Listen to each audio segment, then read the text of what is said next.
Buenas, ¿cómo les va, chicos? Bueno, vamos arrancando. ¿Cómo les fue el miércoles con Gaby? Bien, profe, hicimos una actividad. ¿Qué actividad hicieron? Hicieron la actividad de la deuda externa, ¿no? Sí, la guía. ¿Cuál? La guía, Ah, la guía. ¿Y qué onda? ¿Complicada o no? Medio fácil. Más o menos. Más o menos, ¿no? Igual era un texto cortito el de Brenta. Creo que son entre los dos capítulos, creo que no llega a las 15 hojas, me parece.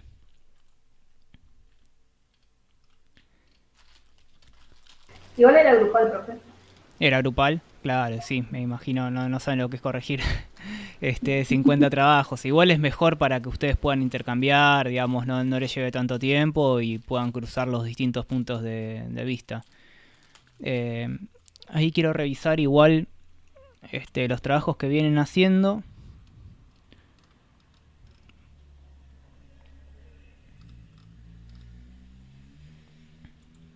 porque el tema que vamos a ver hoy es la dictadura y... Igual, Sí, perdón.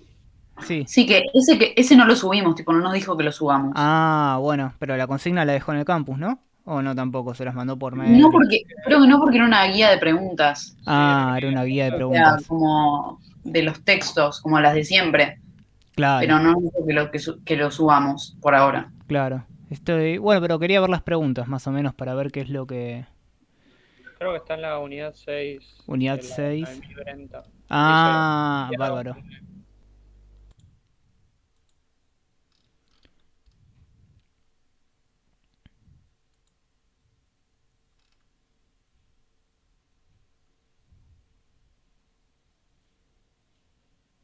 Yo para no ser reiterativos con algunos conceptos, porque por ejemplo, no sé, en un texto que vamos a ver hoy, Rapoport se centra mucho en la parte económica, entonces no entrar en demasiado en detalle.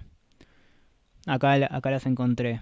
Bueno, definición de deuda externa, rol del Estado, etapas de la deuda, implicancias. Bueno, implicancias igual vamos a seguir viendo. Y bueno, una quinta pregunta que es para la reflexión. La pregunta número 5. La pregunta número 5, prepárense porque puede ser pregunta medio de parcial, digamos, también, ¿eh?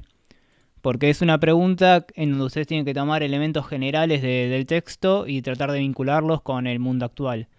Muy probablemente con algún texto que veamos que sea de 2010 en adelante, ¿no?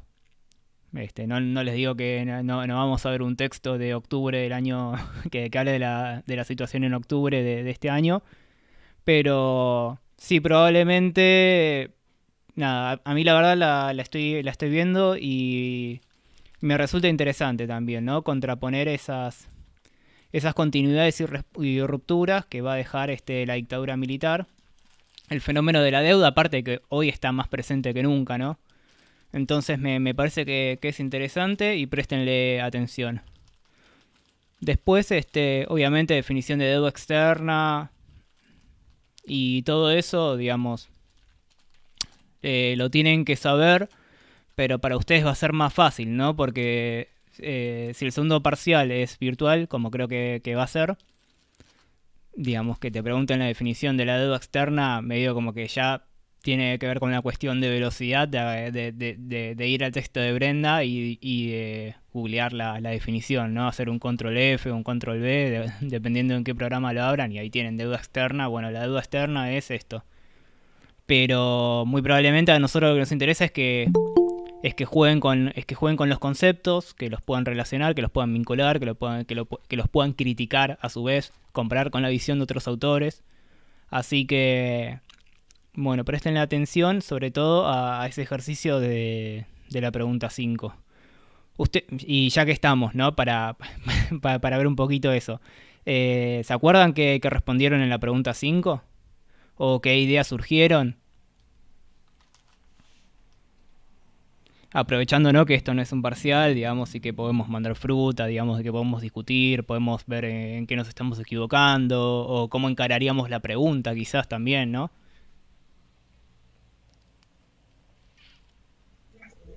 Profe, yo tengo la respuesta A ver, Luana. que la hizo mi compañera, porque nos repartimos. Ah, bueno. Igual la idea es que todos puedan pensar un poco de todo. Igual hiciste bien en traerla porque se nota que la leíste. Porque hay veces que, que eso no pasa, que directamente, bueno, vos hacés la uno, vos hacés la 2, pero bueno, bien que la hayas leído, a ver. Eh, Puso los objetivos. Los objetivos declarados fueron combatir Perdón, la bancame un corrupción. segundo que me voy a bajar la persiana porque ahora hace 2 minutos estaba lloviendo y dije, bueno, la voy a dejar abierta porque está el día nublado, me gusta la lluvia, pero ahora, no sé, volvió el sol. A ver, bancame un segundo.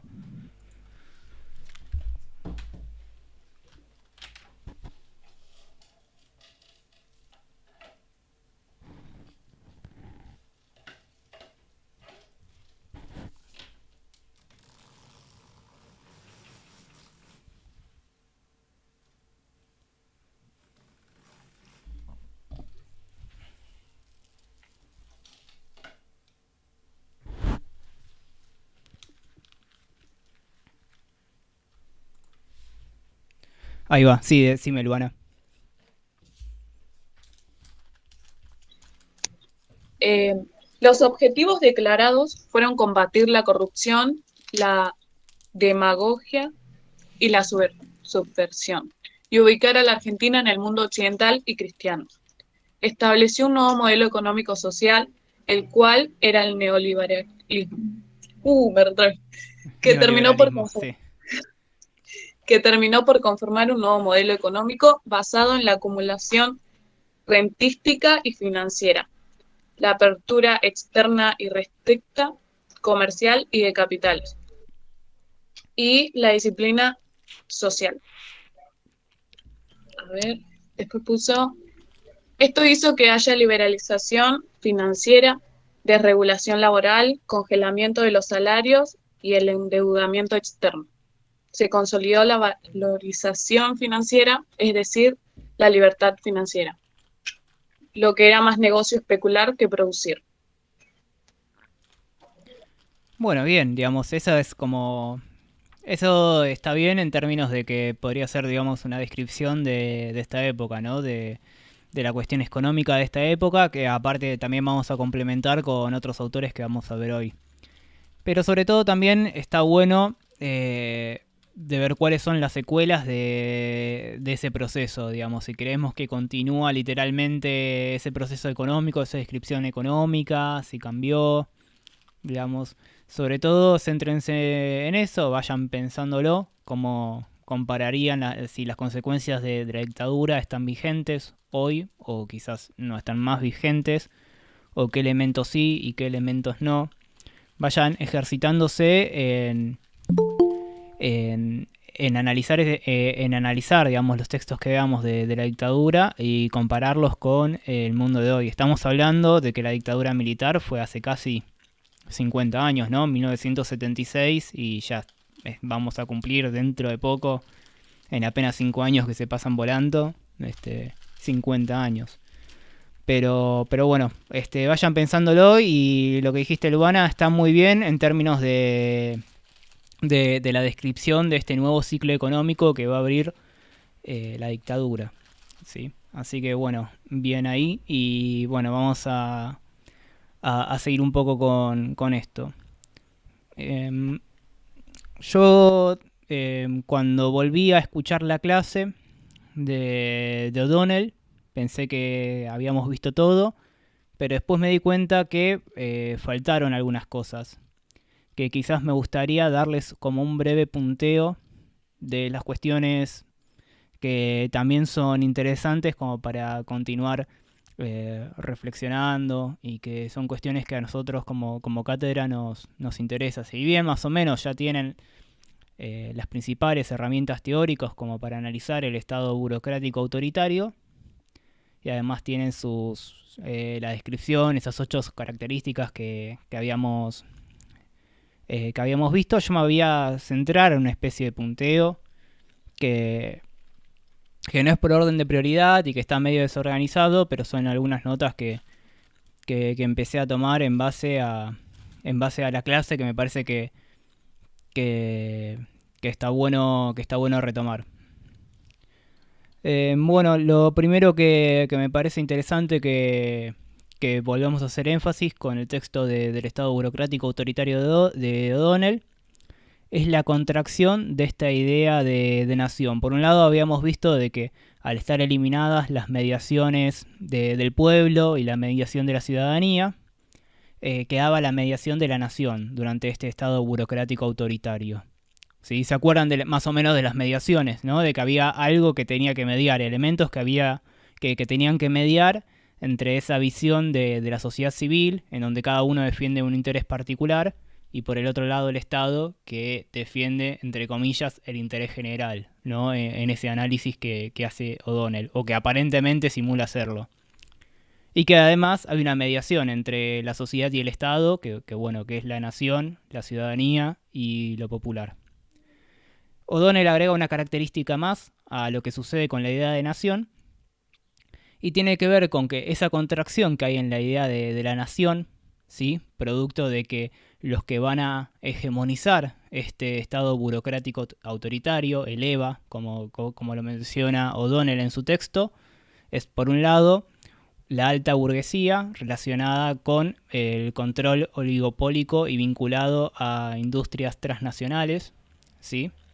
Y por el otro lado, dentro del Estado, el sector represivo, es decir, el ejército, los sectores de inteligencia y de la policía, ¿no? Son como los dos actores que van a sostener el Estado burocrático autoritario, y que la contracción de la idea de nación, producto de que una parte de este Estado la va a hegemonizar el sector menos nacional de la burguesía, implica una operación que tiene que ver con la estatalización de la idea de nación, que el éxito de la nación está vinculado con el éxito de las instituciones del Estado, ¿sí? ¿Cuáles eran los principales objetivos de este Estado burocrático autoritario? Por un lado, restablecer el orden capitalista, y normalizar la economía, ¿sí?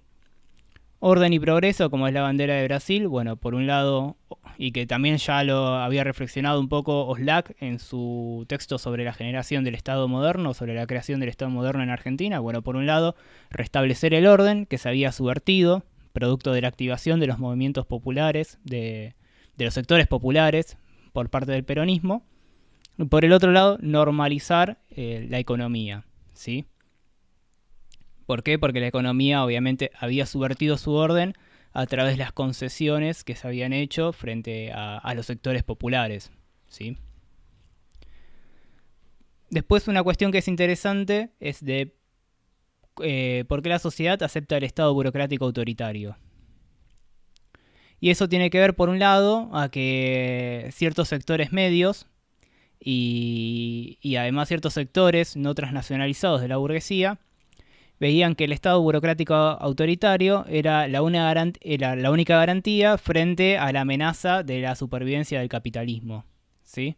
Ya que en la sociedad civil habían aparecido antagonismos que eran muy agudos, ¿sí? Esa cristalización entre el conflicto del peronismo y del antiperonismo. Y es así como no solamente se estataliza la idea de la nación, sino que además la idea de nación queda muy asociada a los símbolos marciales y patrióticos, ¿sí? De esta idea de nación, la utilización de la escarapela, cantar el himno, etc. Eso hace que parte de esta aceptación de este Estado burocrático autoritario tiene que ver con la generación de un consenso tácito, en donde prima la despolitización, la apatía y la retirada a una existencia diaria completamente privatizada, dice O'Donnell, ¿sí? Y acá surge una nueva mediación. Si habíamos hecho énfasis en la mediación de lo popular, la nación y la ciudadanía, va a surgir una nueva mediación que es el miedo, ¿sí? ¿Cómo trabaja esta nueva mediación que vamos a ver con el Estado burocrático, que es el miedo? Por un lado, va a haber miedo entre los distintos sectores. El miedo de los sectores que habían perdido o que estaban perdiendo la disputa dentro de lo que Portantiero denominaba ese empate hegemónico, es decir, el miedo de los sectores populares tenían miedo a la violencia, ¿sí? Es decir, ¿por qué? Porque el Estado tenía el monopolio de la violencia a través del ejército, a través de la policía, a través de la represión. Entonces, por un lado, se basaba en el miedo de los sectores que habían perdido la disputa política. Por el otro lado, había miedo de los ganadores, de los implantadores de este Estado burocrático autoritario, de volver al caos previo, al caos que había desatado la llegada del peronismo, ¿no? Y por último había un miedo por parte de los actores que ejecutaban las políticas represivas del Estado burocrático autoritario para una solución política. Es decir, los sectores que habían reprimido, los sectores que estaban involucrados en la represión ilegal, etcétera, tenían miedo a una solución política porque iban a ser, obviamente, los primeros en ser juzgados. Y entonces, lo que va a decir O'Donnell es que este miedo va a ser uno de los principales elementos que va a explicar el apoyo del Estado burocrático autoritario, ¿sí? Junto con el apoyo de la alta burguesía y de los sectores militares.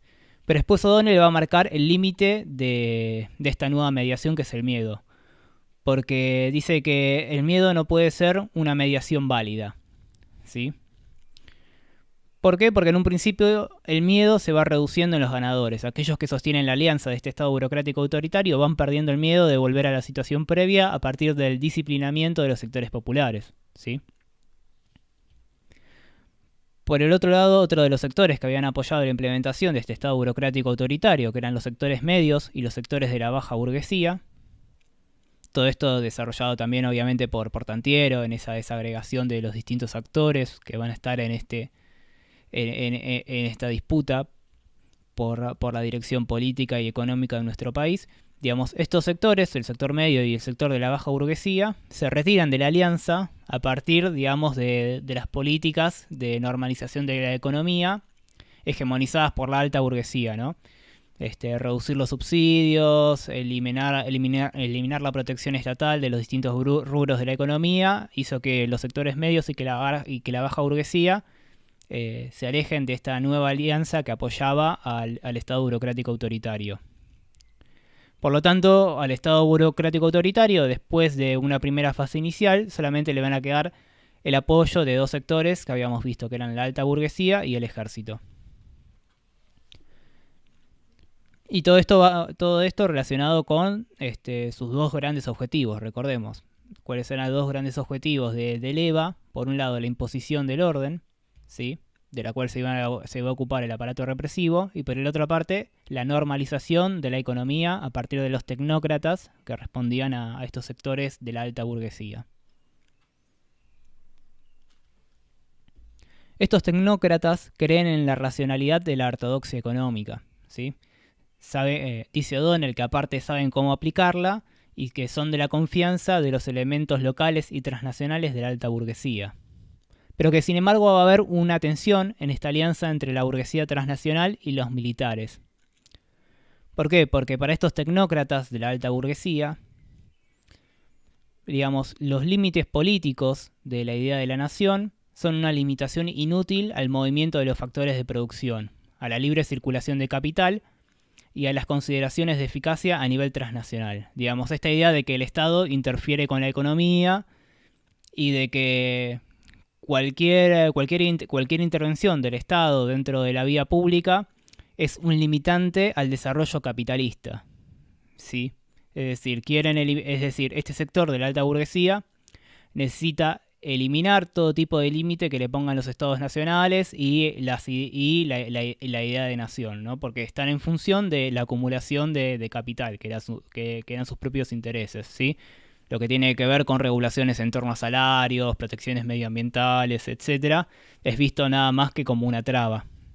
En cambio, los militares tienden a ser más nacionalistas y con un interés mucho menos capitalista, ya que son en realidad un sector del Estado además, ¿sí? Ellos en realidad tienen una visión de los valores marciales con los cuales se socializan cuando van haciendo, digamos, la escuela de cadetes y cuando se van educando como propios oficiales y como propios militares, y ellos abrazan la idea del orden.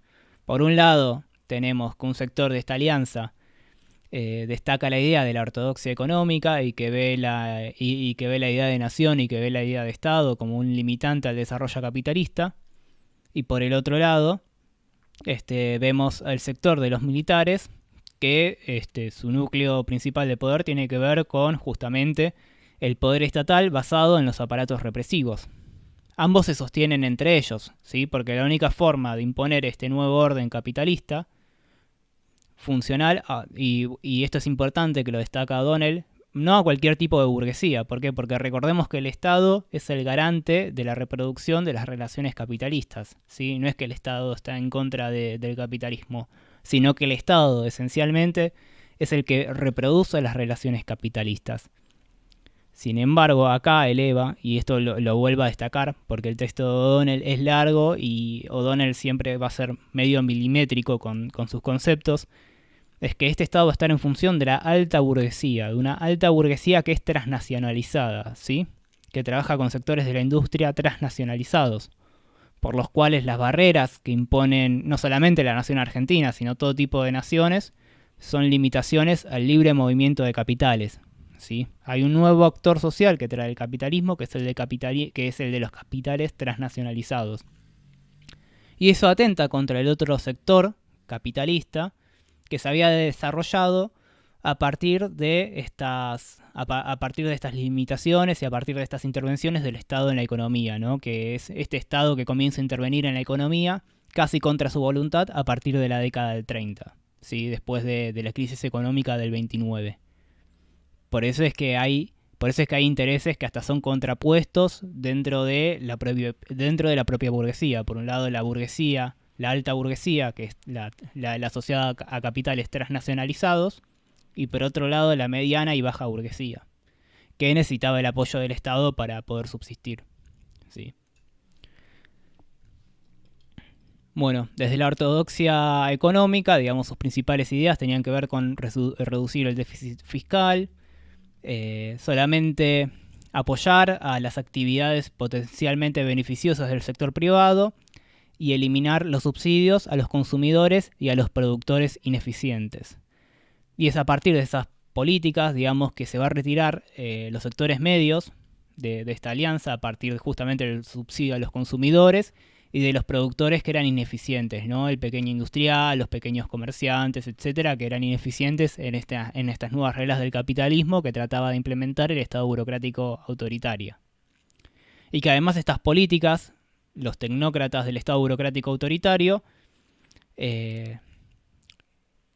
afirmaban de que no se podía desviar, digamos, de esta hoja de ruta, producto de que si se desviaba se iba a minar la confianza tanto de los inversores locales como de los inversores internacionales, sin la cual la normalización económica iba a resultar imposible el desarrollo capitalista dentro de nuestro país. Esto, como vengo repitiendo, atentaba contra los propios intereses del sector represivo del Estado, que se financiaba a partir, digamos, justamente de la recaudación estatal. A su vez, y por qué estos dos sectores se complementaban. Se complementaban porque la única forma de imponer este proyecto de país era en función de este aparato represivo.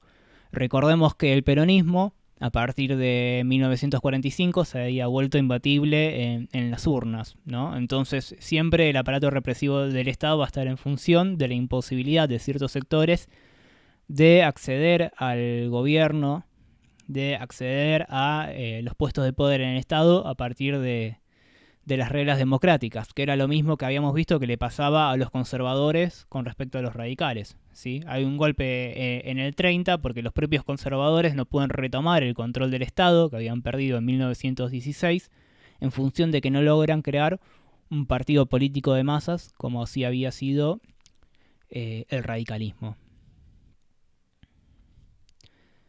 A su vez, para ya ir terminando con este texto, O'Donnell destaca una cuestión que tiene que ver con que los gobernantes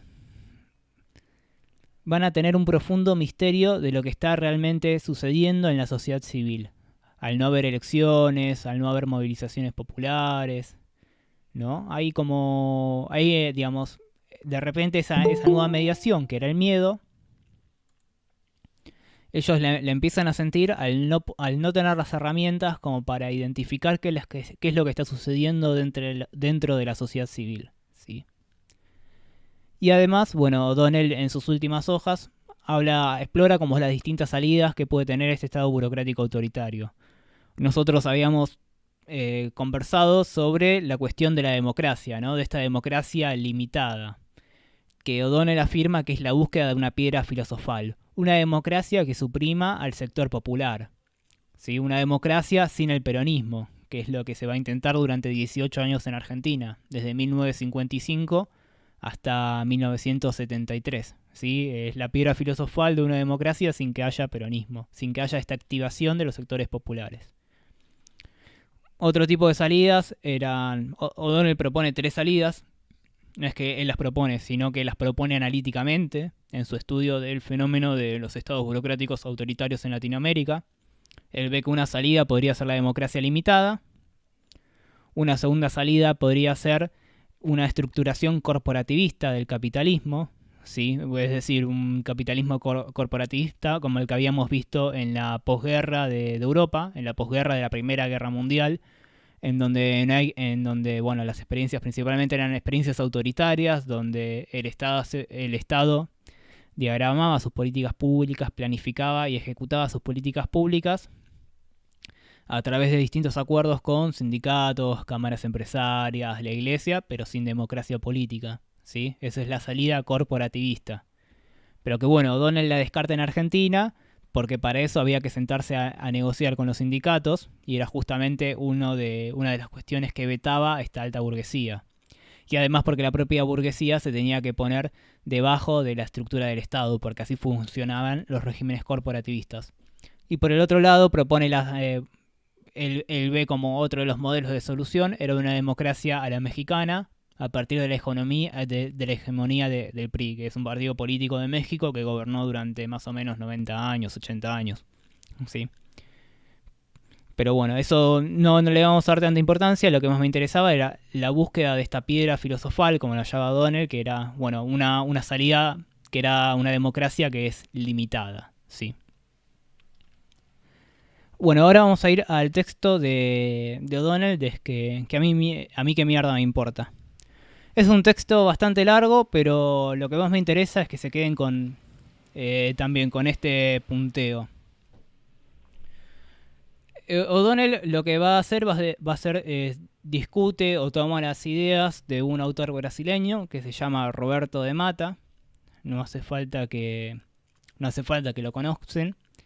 De Roberto de Mata saca esa idea de que en las calles del Río, y aparte O'Donnell digamos es un académico que también trabajó en Brasil, etcétera, se escucha la frase de no sé portugués, pero bueno, vos sabe con quién estás hablando, ¿sí? O sea, si sabés vos sabés con quién estás hablando. Y él lo contrapone con una expresión mucho más porteña, que es ¿quién se cree que soy yo?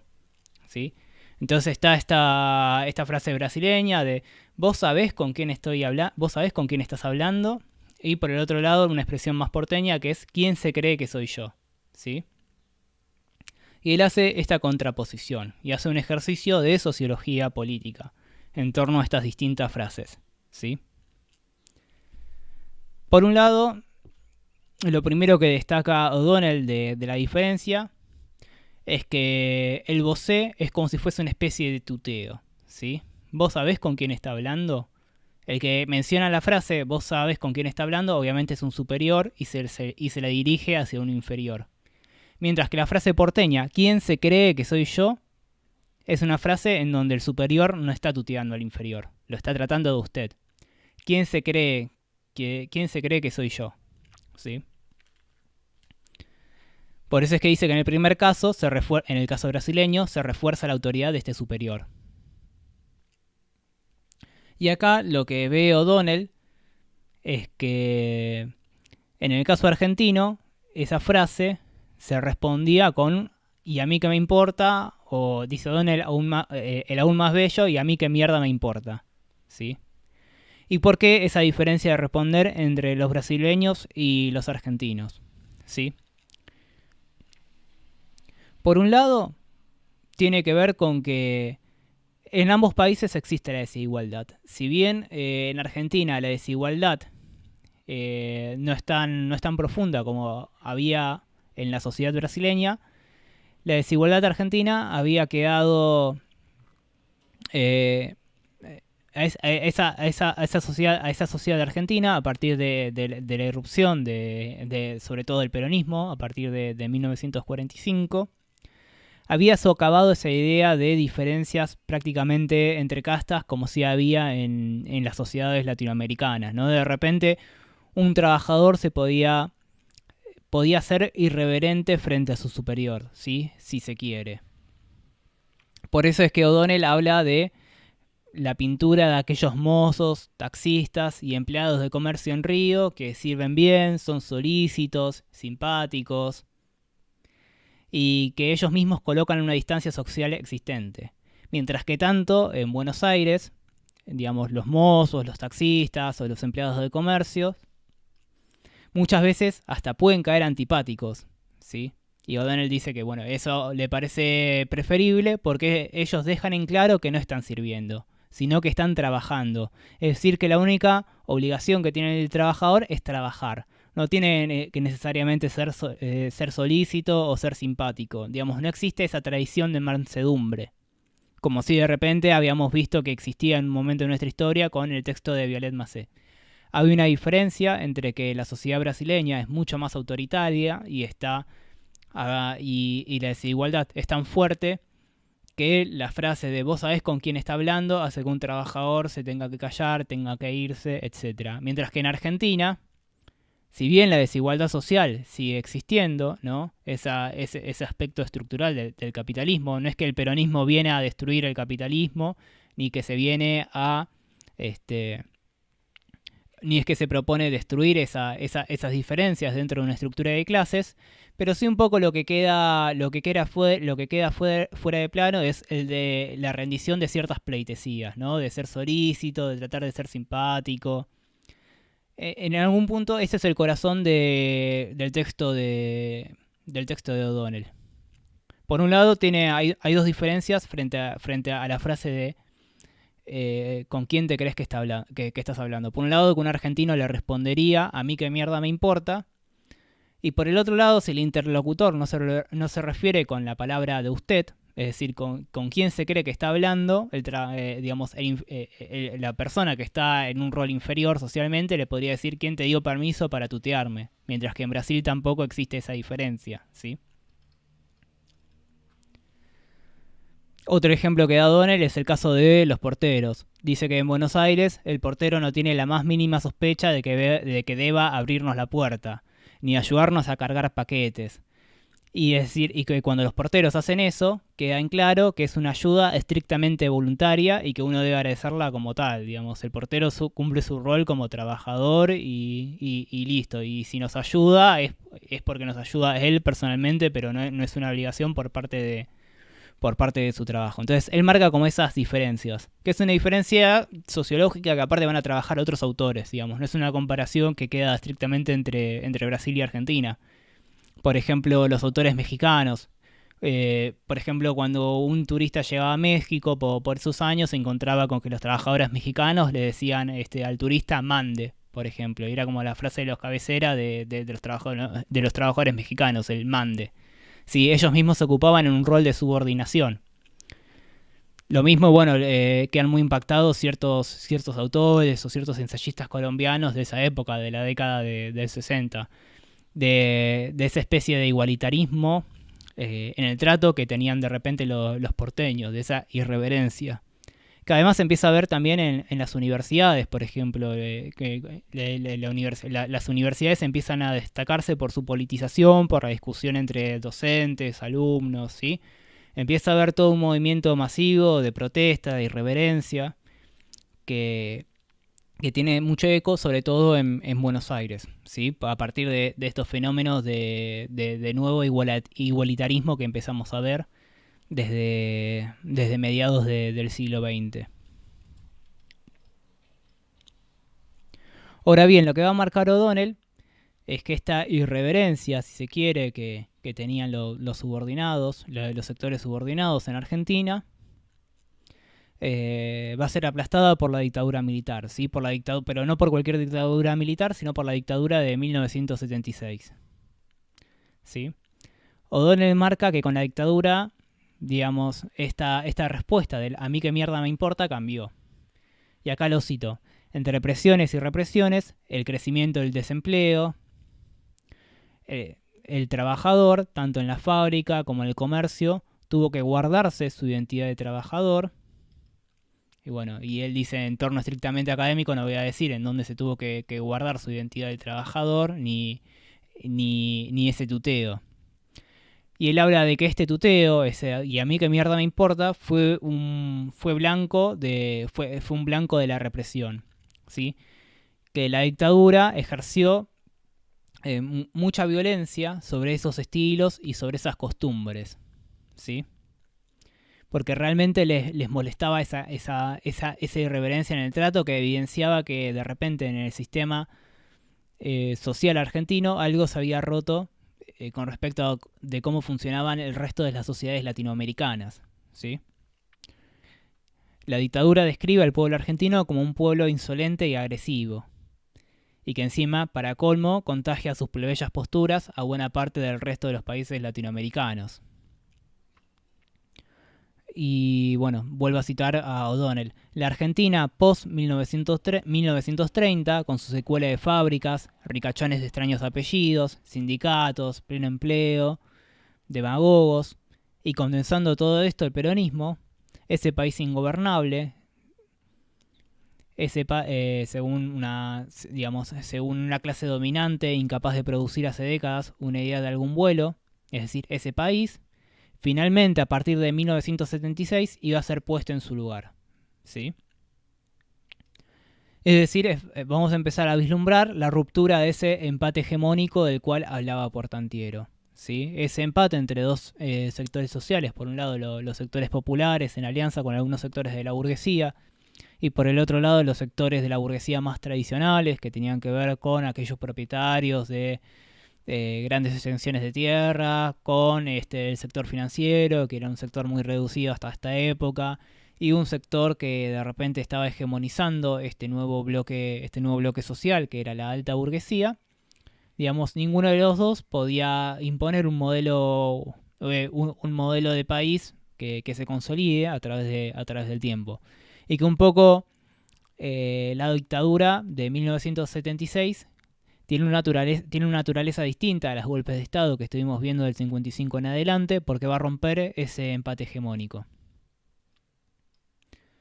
Y O'Donnell, bueno, destaca de que responder el a mí qué mierda importa durante la dictadura se volvió realmente peligroso. La dictadura se preocupa, por ejemplo, por uniformar de camisa celeste a los colectiveros, de que vuelva la corbata, por ejemplo, en los ámbitos educativos. Y que de repente la gente tenía que ser muy cuidadosa con a quién se dirigía, ¿sí? ¿Por qué? Porque la persona que de repente decía, vos sabés con quién estás hablando, le daba muchísimo poder, tanto en el ejercicio, tanto para poder continuar o no con tu empleo, como de si te puedes cagar de hambre o no, o si podías continuar con vida. Y acá habla de la capilaridad de la represión durante la dictadura, ¿sí? Ustedes ya habían hablado sobre la capilaridad del Estado en un texto de Oscar Oslak, que lo tuvieron hace poco, lo tuvieron después del primer parcial. Bueno, acá O'Donnell va a hacer un énfasis en esta capilaridad represiva que va a tener la dictadura de 1976. Y él habla de que la calle, la escuela, el lugar de trabajo fue el lugar del miedo y del sometimiento. Y acá va a hacer una diferencia con respecto al resto de los países latinoamericanos. Porque todo esto se basa, en el resto de los países latinoamericanos la represión se basa en terminar el comunismo, que era el que asediaba a las estructuras capitalistas que eran tradicionales. Sin embargo, en Argentina, digamos, la guerrilla es rápidamente derrotada por la dictadura. Nunca tuvo, digamos, un apoyo realmente popular la guerrilla. Entonces se pregunta a O'Donnell en dónde estaba esa famosa subversión sobre la cual el Estado iba a desplegar tanta violencia. Y O'Donnell lo que va a decir, bueno, acá lo cito textualmente, la subversión estaba en la sociedad, ¿sí? No es que estaba en un grupo guerrillero, sino que, bueno, ahí lo que está haciendo O'Donnell es señalar que esa subversión estaba sobre todo en los trabajadores, que se podían dar el lujo de en la década del 60 contestar, y a mí qué mierda me importa, cuando venía una persona de otra clase social, de una clase social más alta, de preguntarle, vos sabés con quién estás hablando. Sigo con O'Donnell. La subversión estaba en la sociedad, lejos del aparato estatal y de las grandes escenas de la política.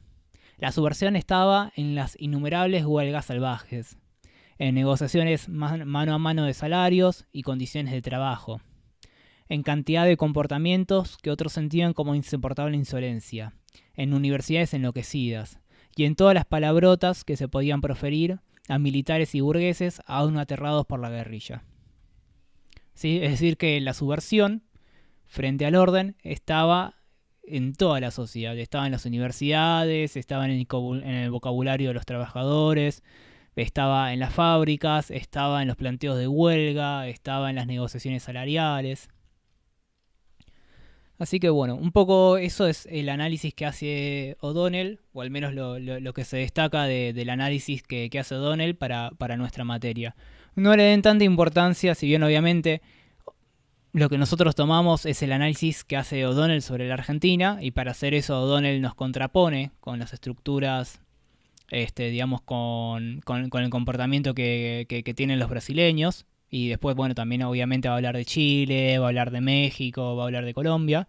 Pero bueno, ustedes quédense con el análisis que hace de Argentina, que esencialmente tiene que ver con eso, digamos, con esta diferenciación de clases muy fuerte que hay en Latinoamérica, pero que en Argentina se había roto a partir de la década del 30, pero más profundamente a partir del peronismo, donde de repente un trabajador podría decir, ¿y a mí qué mierda me importa? Porque el trabajador no es que decía, usted no es un superior a mí, ni ambos somos iguales, sino que evidentemente ratificaba con el a mí qué mierda me importa, ratificaba su condición de estar en una clase social inferior, pero bueno, se le perdía el respeto, digamos, tenía esa cuestión irreverente. Y bueno, y rescaten, eso sí, lo de la capilaridad social de la represión. Como bibliografía complementaria van a tener en la unidad 5 un texto que era digamos que era un manual, que era una guía para profesores y preceptores de cómo identificar estas cuestiones de comportamiento digamos, en los colegios secundarios, ¿sí? Van a tener una guía, un manual que digamos que es optativo, no se los vamos a tomar, pero queda como un poco para hacer un poco más concreto estos análisis que estamos viendo de la capilaridad social, ¿sí? De cómo de repente los profesores y los preceptores de los colegios secundarios tenían la orden de identificar y de entregar a los estudiantes subversivos, ¿no?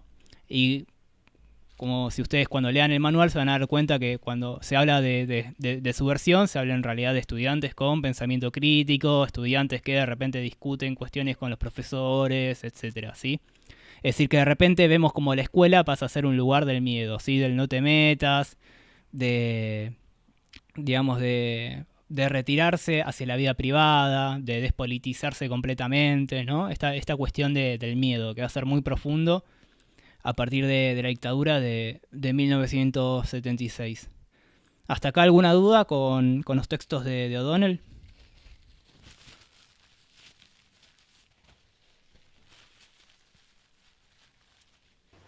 No, profe. Bueno, ¿tuvieron tiempo de leer el de O'Donnell, el de A mí qué mierda me importa? Sí, yo sí. Bueno. ¿Y qué les pareció? ¿Un poco más fluida, ¿no? La lectura que el Estado burocrático autoritario. Sí, más llevadero. Sí. Pero bueno, si bien parece un texto que es muy largo, o sea, enfóquense directamente en lo que tiene que ver con Argentina, ¿sí? No les vamos a preguntar sobre un análisis de la sociedad de Brasil, ni les vamos a preguntar sobre México, ni nada de eso, ¿sí? Enfóquense en esto que les acabo de decir sobre la sociología política argentina, ¿sí? Bueno, Y recuerden siempre pensar de cómo vincular autores. Bueno, este texto de O'Donnell se vincula con su otro texto, con el Estado burocrático autoritario, pero cuando hablamos de la capilaridad social de la represión, se vincula también con el texto de Oslac. Y bueno, y como ejemplo tienen ese manual que les dejé sobre, bueno, cómo identificar y entregar estudiantes digamos, de la última dictadura militar, ¿no? Un poco, digamos, para tener en concreto lo nefasto que fue este periodo, ¿no? Digamos, uno cuando de repente lee determinadas cifras, digamos, el problema que yo soy, digamos, yo tengo una maestría en estadística, ¿no? Y estoy acostumbrado a trabajar con grandes números. Pero muchas veces las cuestiones, cuando vos trabajás con grandes números, te olvidás de los casos particulares, ¿sí? Entonces, si vos de repente decís que hubo 30.000 desaparecidos, digamos, decir 30.000 o decir 40.000, no causa ninguna diferencia. Pero cuando de repente vos empezás a profundizar en los casos de esta capilaridad social de la represión, es realmente bastante fuerte, ¿no? Y cuando uno, ni hablar, cuando vi este material pedagógico, digamos, de cómo se trabajaba en los colegios secundarios o en ese temor que había en la sociedad frente a determinadas cuestiones, la verdad que a uno le da escalofríos. Así que bueno. Vamos a seguir con el texto de Ansaldi. Bueno, el texto de Ansaldi es el texto que se llama Matriuscas. Sí, que lo tienen como Matriuscas en la unidad número 5, que él dice que en general para analizar a las dictaduras latinoamericanas, en las dictaduras de América del Sur, él lo que dice es que se observan muy similares en su aspecto, pero de diferente tamaño. Es decir, respecto a la duración que va teniendo cada periodo dictatorial, y también en la violencia de sus políticas represivas. La principal hipótesis que va a tener Ansaldi va a ser de que las dictaduras militares en Sudamérica van a trabajar sobre lo que tienen que ver con los aspectos correctivos de lo que consideraban vicios de la democracia, ¿sí? Es decir, es muy paradójico, y Ansaldi va a volver todo el tiempo sobre esta idea de paradoja de que las dictaduras militares solucionen los vicios de la democracia, ¿sí? ¿Cuáles vicios de la democracia? Bueno, los generados por el populismo en Brasil y en Argentina, el socialismo en Chile y la amenaza de la guerrilla de la guerrilla de izquierda revolucionaria, que lo vamos a tener en los sectores urbanos de Uruguay y de Argentina. Ansaldi va a hacer también va a hacer énfasis también en la coordinación supranacional de la represión. Si bien estas dictaduras tenían intereses geopolíticos distintos y que muchas veces van a llegar a confrontarse entre sí, está el caso, digamos, de la dictadura militar argentina de 1976 y la disputa que tenía contra la dictadura chilena de Pinochet. De hecho, estuvieron a punto de ir a la guerra, digamos, ambas dictaduras, la dictadura de Chile y la dictadura argentina. Pero que más allá de ello, coordinaban, había una coordinación supranacional de la represión basada en la doctrina de seguridad nacional, ¿sí? Ahora vamos a ver qué es la doctrina de seguridad nacional.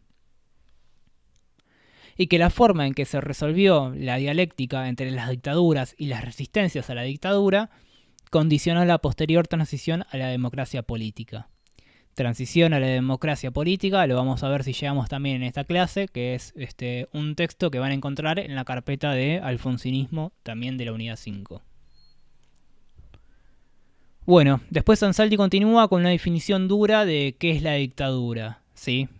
O sea que no se sorprendan si de repente preguntamos la definición de qué es una dictadura. Bueno, definición de manual de Ansaldi, y lo voy a citar: las dictaduras son la negación de la política y se caracterizan por eliminar toda forma de disenso. Son reducción de la polifonía a una única voz monocorde e incluso al silencio, ¿sí? Bueno, principal rasgo de la dictadura es la negación de la política. de vuelta, reducir la política a una cuestión burocrática, a una cuestión técnica, ¿sí?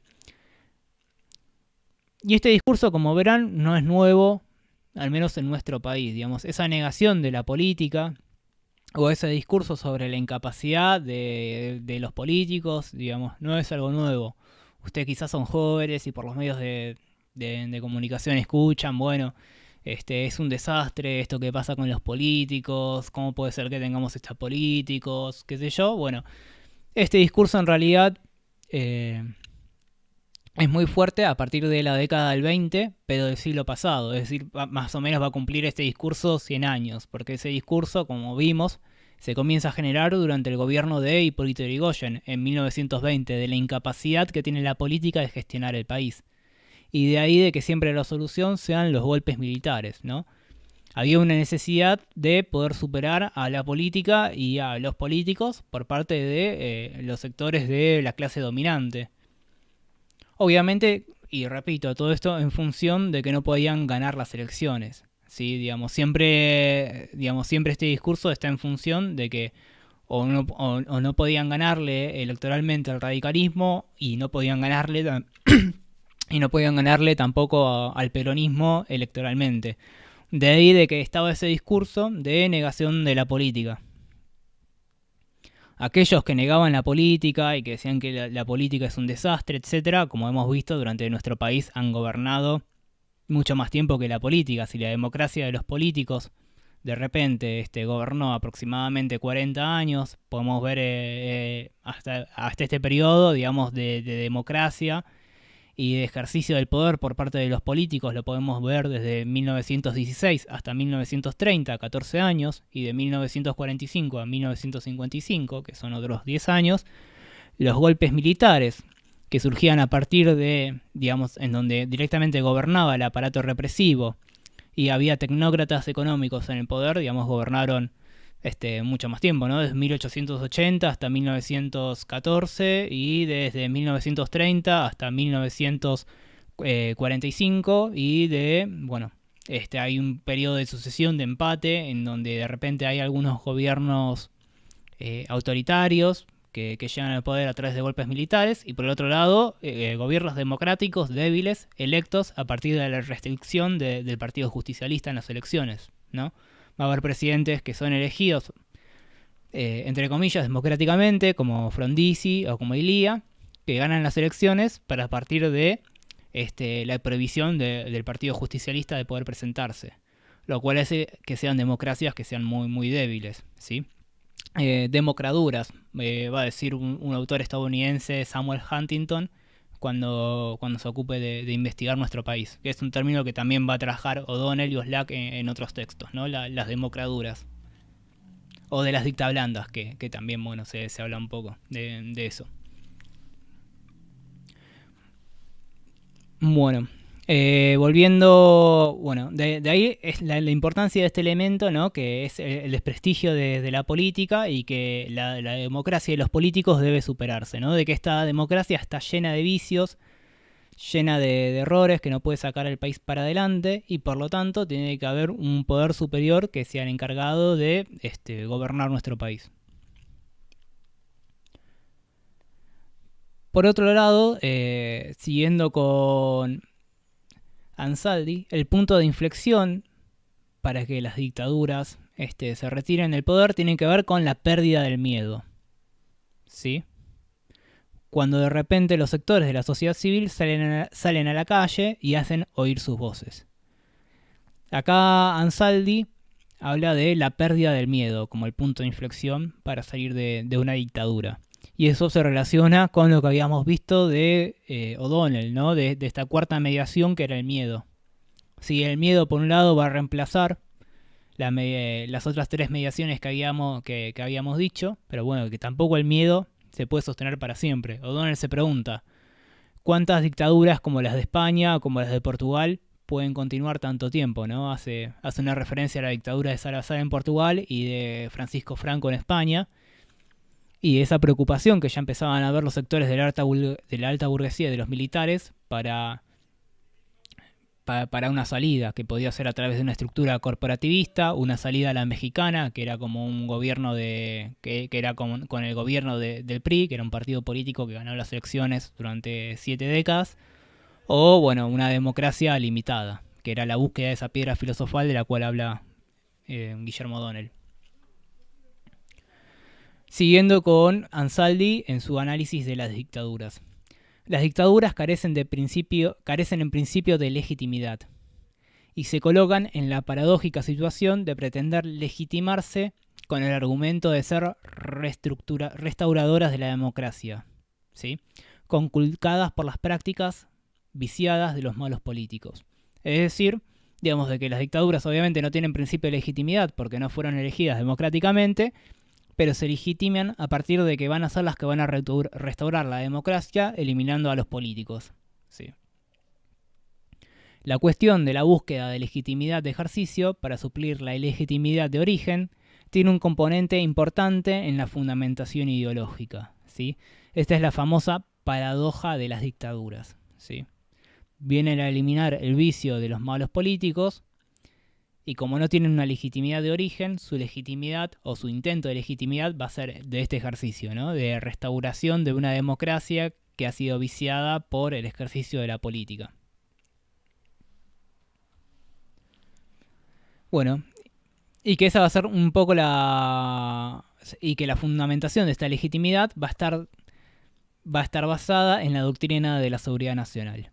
Y acá Ansaldi hace un recorrido sobre qué es la doctrina de la seguridad nacional y su historia. Brevemente, estamos en un escenario de Guerra Fría, ¿sí? Había finalizado la Guerra Mundial y de repente tenemos dos superpotencias, que eran Estados Unidos, del bloque capitalista, y la Unión Soviética, del bloque comunista, ¿sí?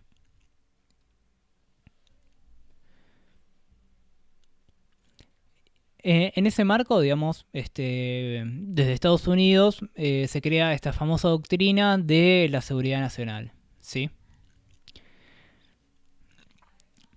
Para los teóricos de la doctrina de la seguridad nacional, la bipolaridad del mundo, que se había constituido tras la Segunda Guerra Mundial, llevaba a la desaparición de las guerras convencionales y se reemplazaba por guerras ideológicas, disputadas dentro de las fronteras nacionales de cada país, ¿sí? Es decir, que la Guerra Fría va a tener una naturaleza muy distinta a lo que fue la Segunda Guerra Mundial.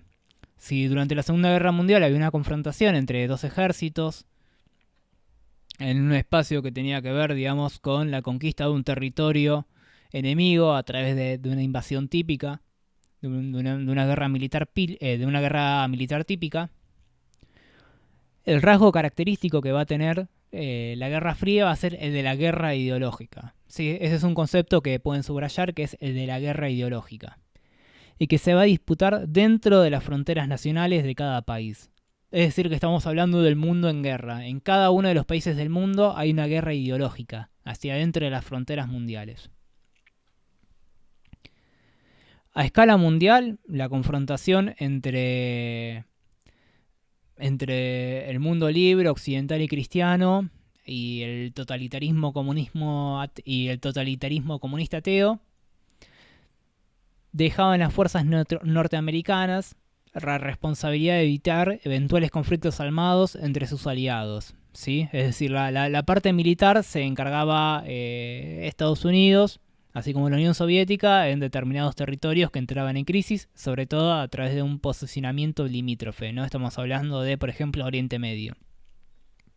Pero al interior de cada uno de los estados nacionales vamos a tener una guerra contra el comunismo internacional y que se va a entablar en los frentes militares, políticos, económicos, cultural e ideológicos, ¿sí?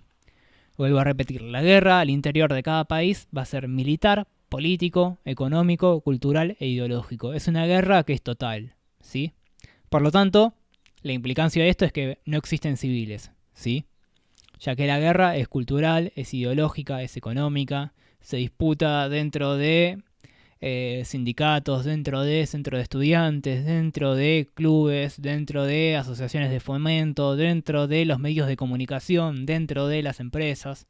Estamos hablando de una guerra total, una guerra en donde no hay ningún tipo de límite.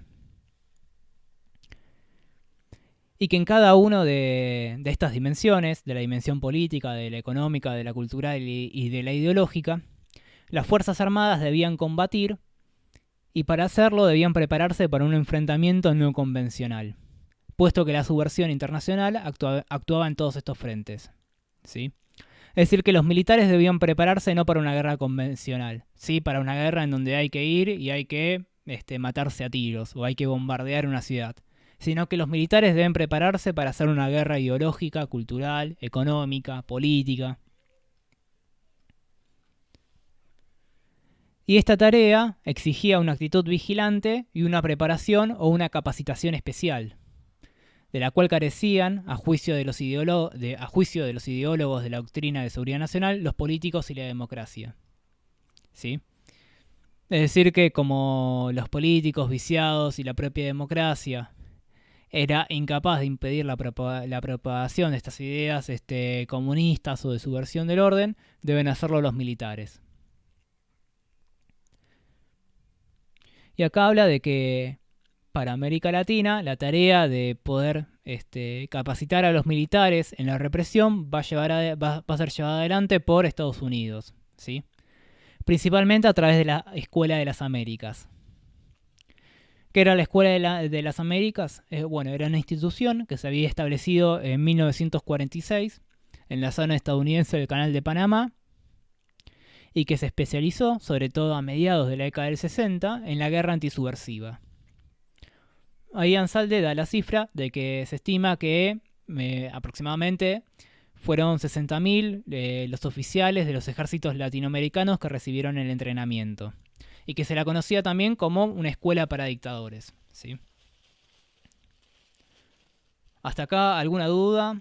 ¿Algo que quieran comentar? ¿Venimos bien?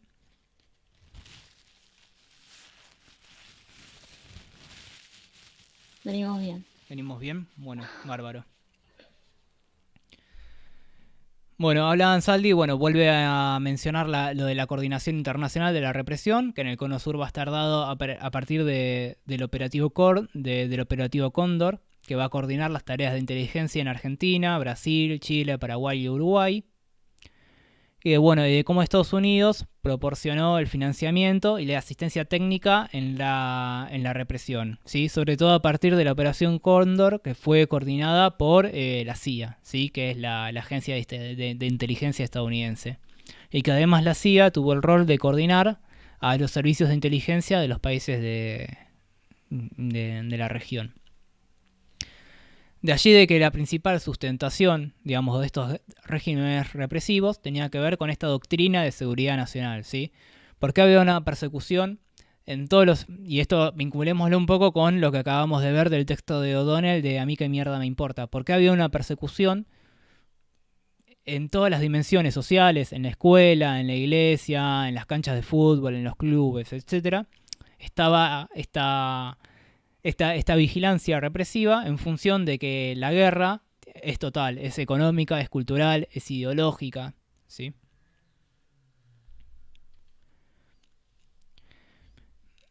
Bueno, Ansaldi va a hacer una especie de comparación de la dictadura argentina con otras dictaduras. Es un poco también el ejercicio que hace O'Donnell, ¿no? De ir comparando país por país. Bueno, él menciona de que hay un politólogo español, Juan Lins, que va a hacer una tipología de las alternativas de institucionalización política de estas dictaduras. Por un lado va a ser la legitimación carismática, la de un líder carismático, de un dictador carismático que va a gobernar, digamos, el país. Por otro lado, una fórmula corporativista, que es la que habíamos visto que también explora O'Donnell. Y por último, un sistema partidario que avale, digamos, a través de un partido oficial que gane las elecciones y una oposición consentida, la consolidación de este bloque de dominación dentro del régimen político. Es decir, Ansaldi armó esta tipología en función, o utiliza esta tipología armada por Lins en función de ir clasificando las dictaduras latinoamericanas. Bueno, vamos a continuar un poco con la cuestión de el modelo económico, ¿sí? Que van a instaurar estas dictaduras, que se va a relacionar también con el trabajo práctico que hicieron sobre el texto de la deuda.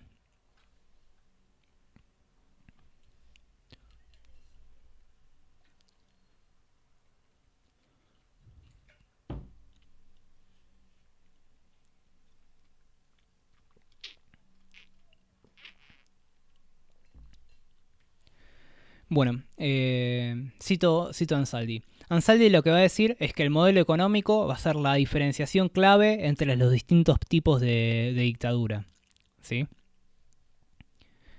Y que esta diferencia se aprecia sobre todo en la dictadura brasileña, que va a estar en contraste con la dictadura uruguaya, chilena y argentina. Ahí estoy viendo la pregunta de Luana. Claro, sí, la idea de Ansaldi es que en lo económico van a ser diferentes, van a ser distintos. Si bien la legitimación del aparato represivo en la dictadura brasileña, uruguaya, chilena, brasileña, va a ser similar porque todas están basadas en la doctrina de la seguridad nacional, en el aspecto económico va a estar su diferenciación, ¿sí? Bueno, por un lado, en el modelo brasileño, digamos, la dictadura va a tomar posiciones económicas que tenían que ver con un cierto desarrollismo, con una alianza entre la burguesía nacional, la burguesía internacional, el Estado, se van a desarrollar y se van a crear empresas estatales brasileñas, va a haber políticas intervencionistas, digamos, hay una especie de desarrollismo que sigue la dictadura brasileña, y que va a ser muy distinto a las políticas de ajuste estructural o caracterizadas como neoliberales o neoconservadoras,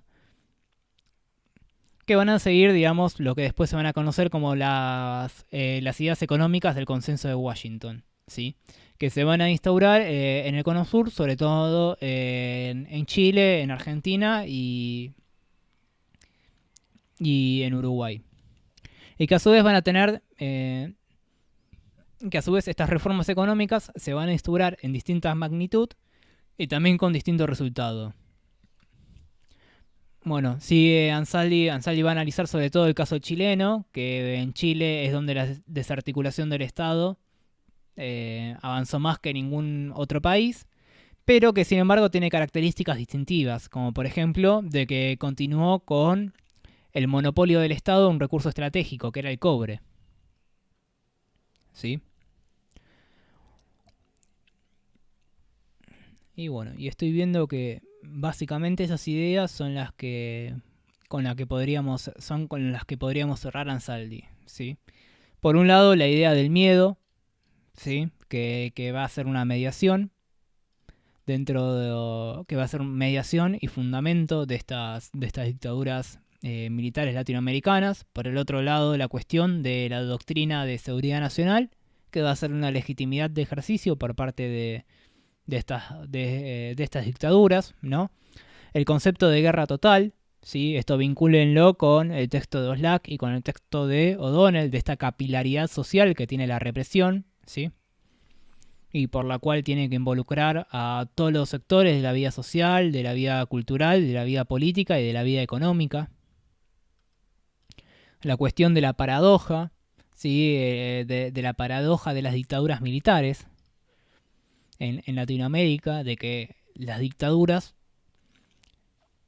tienen una legitimidad de origen, porque no llegan al poder a través de las elecciones, y que vienen justamente a resolver los problemas de la democracia y a los vicios que tenía la democracia,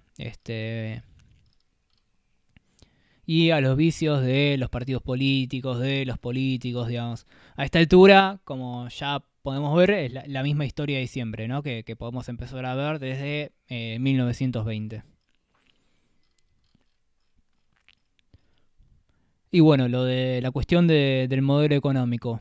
Yo no voy a profundizar demasiado en la cuestión de Ansaldi, en el modelo económico, porque ahora la vamos a ver con Rapoport y porque ya un poco la estuvieron viendo con Brenta. Y aparte también tiene que ver con con lo que mencionó O'Donnell. Acá hago una aclaración. En la unidad, ahí voy a entrar un segundo al campus. En la unidad 5, ustedes tienen un texto que se llama Sociales, no sé cuánto. Estoy hablando... No, en la unidad 5 no, en la unidad 6, perdón. En la unidad 6 ustedes tienen un texto que se llama Sociales 62.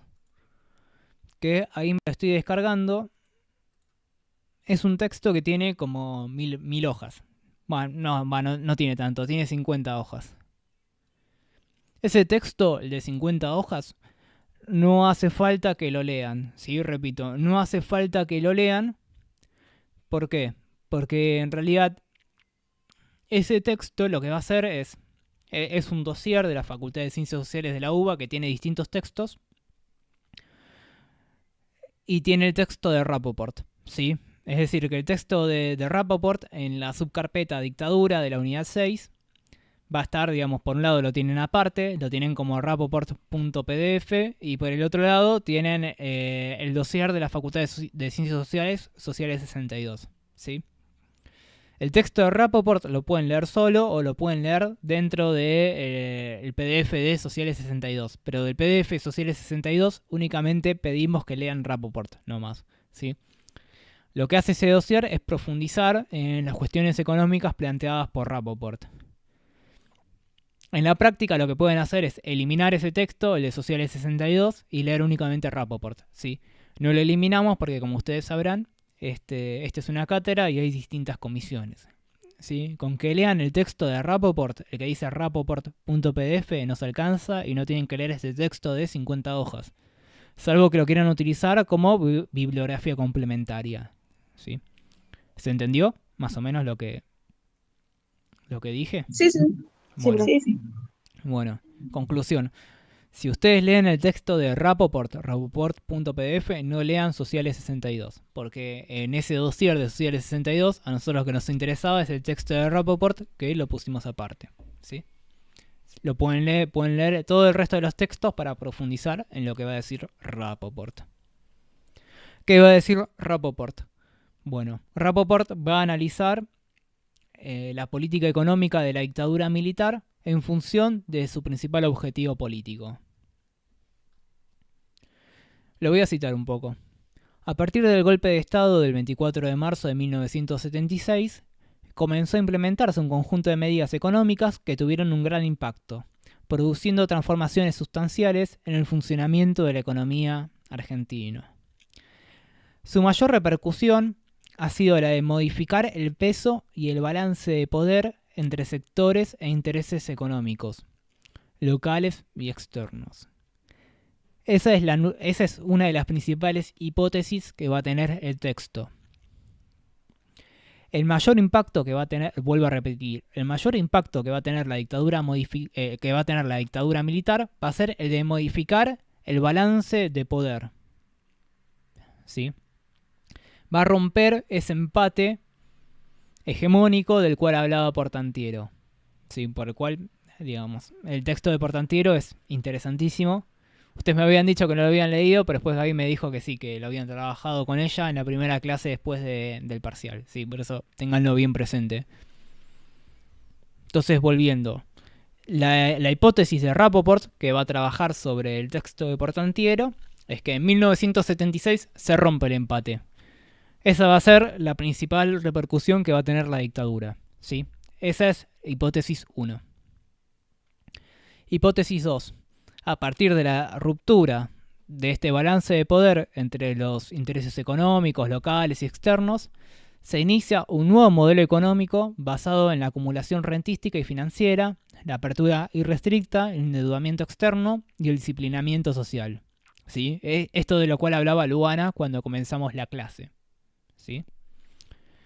Entonces vamos a ver cómo la economía argentina por ahora se viene estructurando en ciclos. Por un lado, un ciclo que va desde la conformación del Estado argentino, desde 1853, Bartolomé Mitre, hasta 1930, que es un modelo capitalista basado en la exportación de materias primas. Desde 1930 hasta 1976. Rappaport va a decir que es 1976.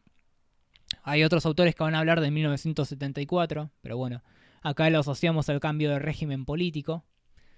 Desde 1930 hasta 1976 va a haber un modelo capitalista, un patrón de acumulación capitalista basado en la industria sustitutiva de importaciones, a grandes rasgos, ¿sí? Y desde 1976, y después en la materia vamos a ver textos un poco más actuales, se abre un nuevo ciclo económico que va a ser este nuevo modelo basado en la acumulación rentística financiera, ¿sí? Si este modelo de acumulación rentística y financiera continúa hasta el año 2022 o no, o fue interrumpido por los intentos de crear otro modelo de acumulación, va a ser una discusión que vamos a tener en la unidad 7 y en la unidad 8, no sé si creamos la unidad 8 o no, pero bueno, quizás está dentro de la unidad 7, ¿sí? Pero hasta ahora vamos a tener tres grandes ciclos, ¿sí? Por un lado tenemos el patrón de acumulación basado en la exportación de materia prima hasta 1930, de 1930 a 1976 la ISI, la industria sustitutiva de importación, de importaciones, y de 1976 al menos hasta 2001 vamos a tener este modelo de acumulación rentístico financiero. Luego, a partir desde 2002, va a haber distintos autores que van a discutir si este modelo de acumulación rentística y financiera fue modificado o no, o continuó, ¿sí? Pero por lo menos sabemos que hay consenso que hasta el año 2002 este modelo de acumulación rentístico y financiero continuó, ¿sí? Desde 1976 hasta 2002. De vuelta, hay diferencias entre lo que es una forma de organizar la sociedad económicamente. Siempre estamos hablando de base, de que estamos hablando de una sociedad capitalista, pero con distintos patrones de acumulación. Y que estos patrones de acumulación económicos, en estos periodos de acumulación de capital distintos, va a haber distintos regímenes políticos, ¿sí? Es decir, vamos a tener momentos de democracia, momentos de dictadura al interior de cada uno de estos patrones de acumulación, ¿sí? Por ejemplo, entre 1853 hasta 1930, que es el modelo de exportación de recursos naturales, digamos, y de importación de bienes industriales, el modelo clásico, vamos a tener, por un lado, momentos de gobiernos, vamos a tener momentos de gobiernos militares, digamos, o de democracia limitada, por ejemplo, de 1880 a 1914, y vamos a tener momentos de democracia política, de 1914 a 1930. Lo mismo, digamos, dentro de la ISI. Dentro de la ISI vamos a tener gobiernos militares, como el gobierno de Justo, después vamos a tener, como el gobierno de Uriburu, después vamos a tener momentos de democracia limitada a través del fraude patriótico de 1930 a 1943, vamos a tener de vuelta golpe de Estado, vamos a tener un regreso a la democracia política de 1945 a 1955, vamos a tener de vuelta gobierno militar, después vamos a tener intentos de democracia limitada, de participación electoral, pero con el peronismo proscripto, hasta que llegamos a 1976. Hasta acá, ¿alguna consulta antes de que me meta de lleno en esta situación de la cual va a hablar Portantiero? Perdón, Portantiero no, Rappaport. No. Bueno, 4 y 27. Bueno, como verán, esta clase es media larga y todavía tenemos que ver varios textos. Rappaport va a describir la situación externa y la situación interna de la implementación de este golpe militar de 1976. Por un lado, a escala mundial, a principios de los años 70 hay una crisis del dólar, primero, y después va a haber una crisis del petróleo, lo cual va a ampliar una disponibilidad de capitales, los famosos eurodólares y petrodólares, del cual seguramente habrán escuchado hablar en algún momento cuando repasaron los años 70, no sé si en el colegio secundario. Pero bueno, seguramente les debe sonar familiar la crisis que sufrieron los estados de bienestar a nivel global en la década de del 70. Es decir, que había un aumento en la oferta de dólares y de capitales. Y que estos capitales estaban dispuestos a reciclarse para obtener mayores rentabilidades en los países del tercer mundo, lo que permitió a las dictaduras latinoamericanas, como las de Pinochet en Chile y de Videla en Argentina, tener el financiamiento necesario para poder imponer sus políticas económicas, precursoras del neoliberalismo en el mundo, antes aún de la llegada de los gobiernos de Thatcher y de Ronald Reagan, ¿sí? Thatcher y Reagan, digamos, Thatcher, que fue la primer ministra británica, y Reagan, que fue presidente republicano estadounidense, van a ser conocidos por la literatura académica como los promotores del modelo neoliberal en el mundo. Sin embargo, los promotores del neoliberalismo van a realizar su primer experimento en Chile, a través de la Chile del Pinochet. Uno, digamos, uno de los expositores de esta corriente económica, que va a ser Milton Friedman, va a asesorar a Pinochet en el ámbito económico, ¿sí? Se van a implementar políticas económicas promovidas por la Universidad de Chicago, por la Escuela de Chicago en Chile, algunos años antes que las políticas económicas de Thatcher y de Ronald Reagan, ¿sí? Y que en esto también hubo un peso decisivo por parte de los organismos financieros internacionales, como el Fondo Monetario Mundial como el Fondo Monetario Internacional y el Banco Mundial, que facilitaron la inserción de estas dictaduras latinoamericanas en los nuevos circuitos financieros, ¿sí? Es decir, que estamos viendo un momento en donde hay capitales baratos en el mundo, ¿sí? En el mundo hay mucha oferta de dólares. Y a su vez los organismos multilaterales de crédito promueven la inserción de las dictaduras latinoamericanas dentro de los circuitos financieros globales. Por el otro lado, en Argentina tenemos la situación del empate hegemónico que hablaba Portantiero, ¿no? Vemos que entre fines de los 60 y principios de los 70 vemos un recrudecimiento de los conflictos sociales y políticos, traducidos en movilizaciones populares, como es el Cordobazo y el Viborazo, así como la existencia de grupos radicalizados, armados, por ejemplo, como el de Montoneros, el de las FARC y distintos movimientos de guerrilla.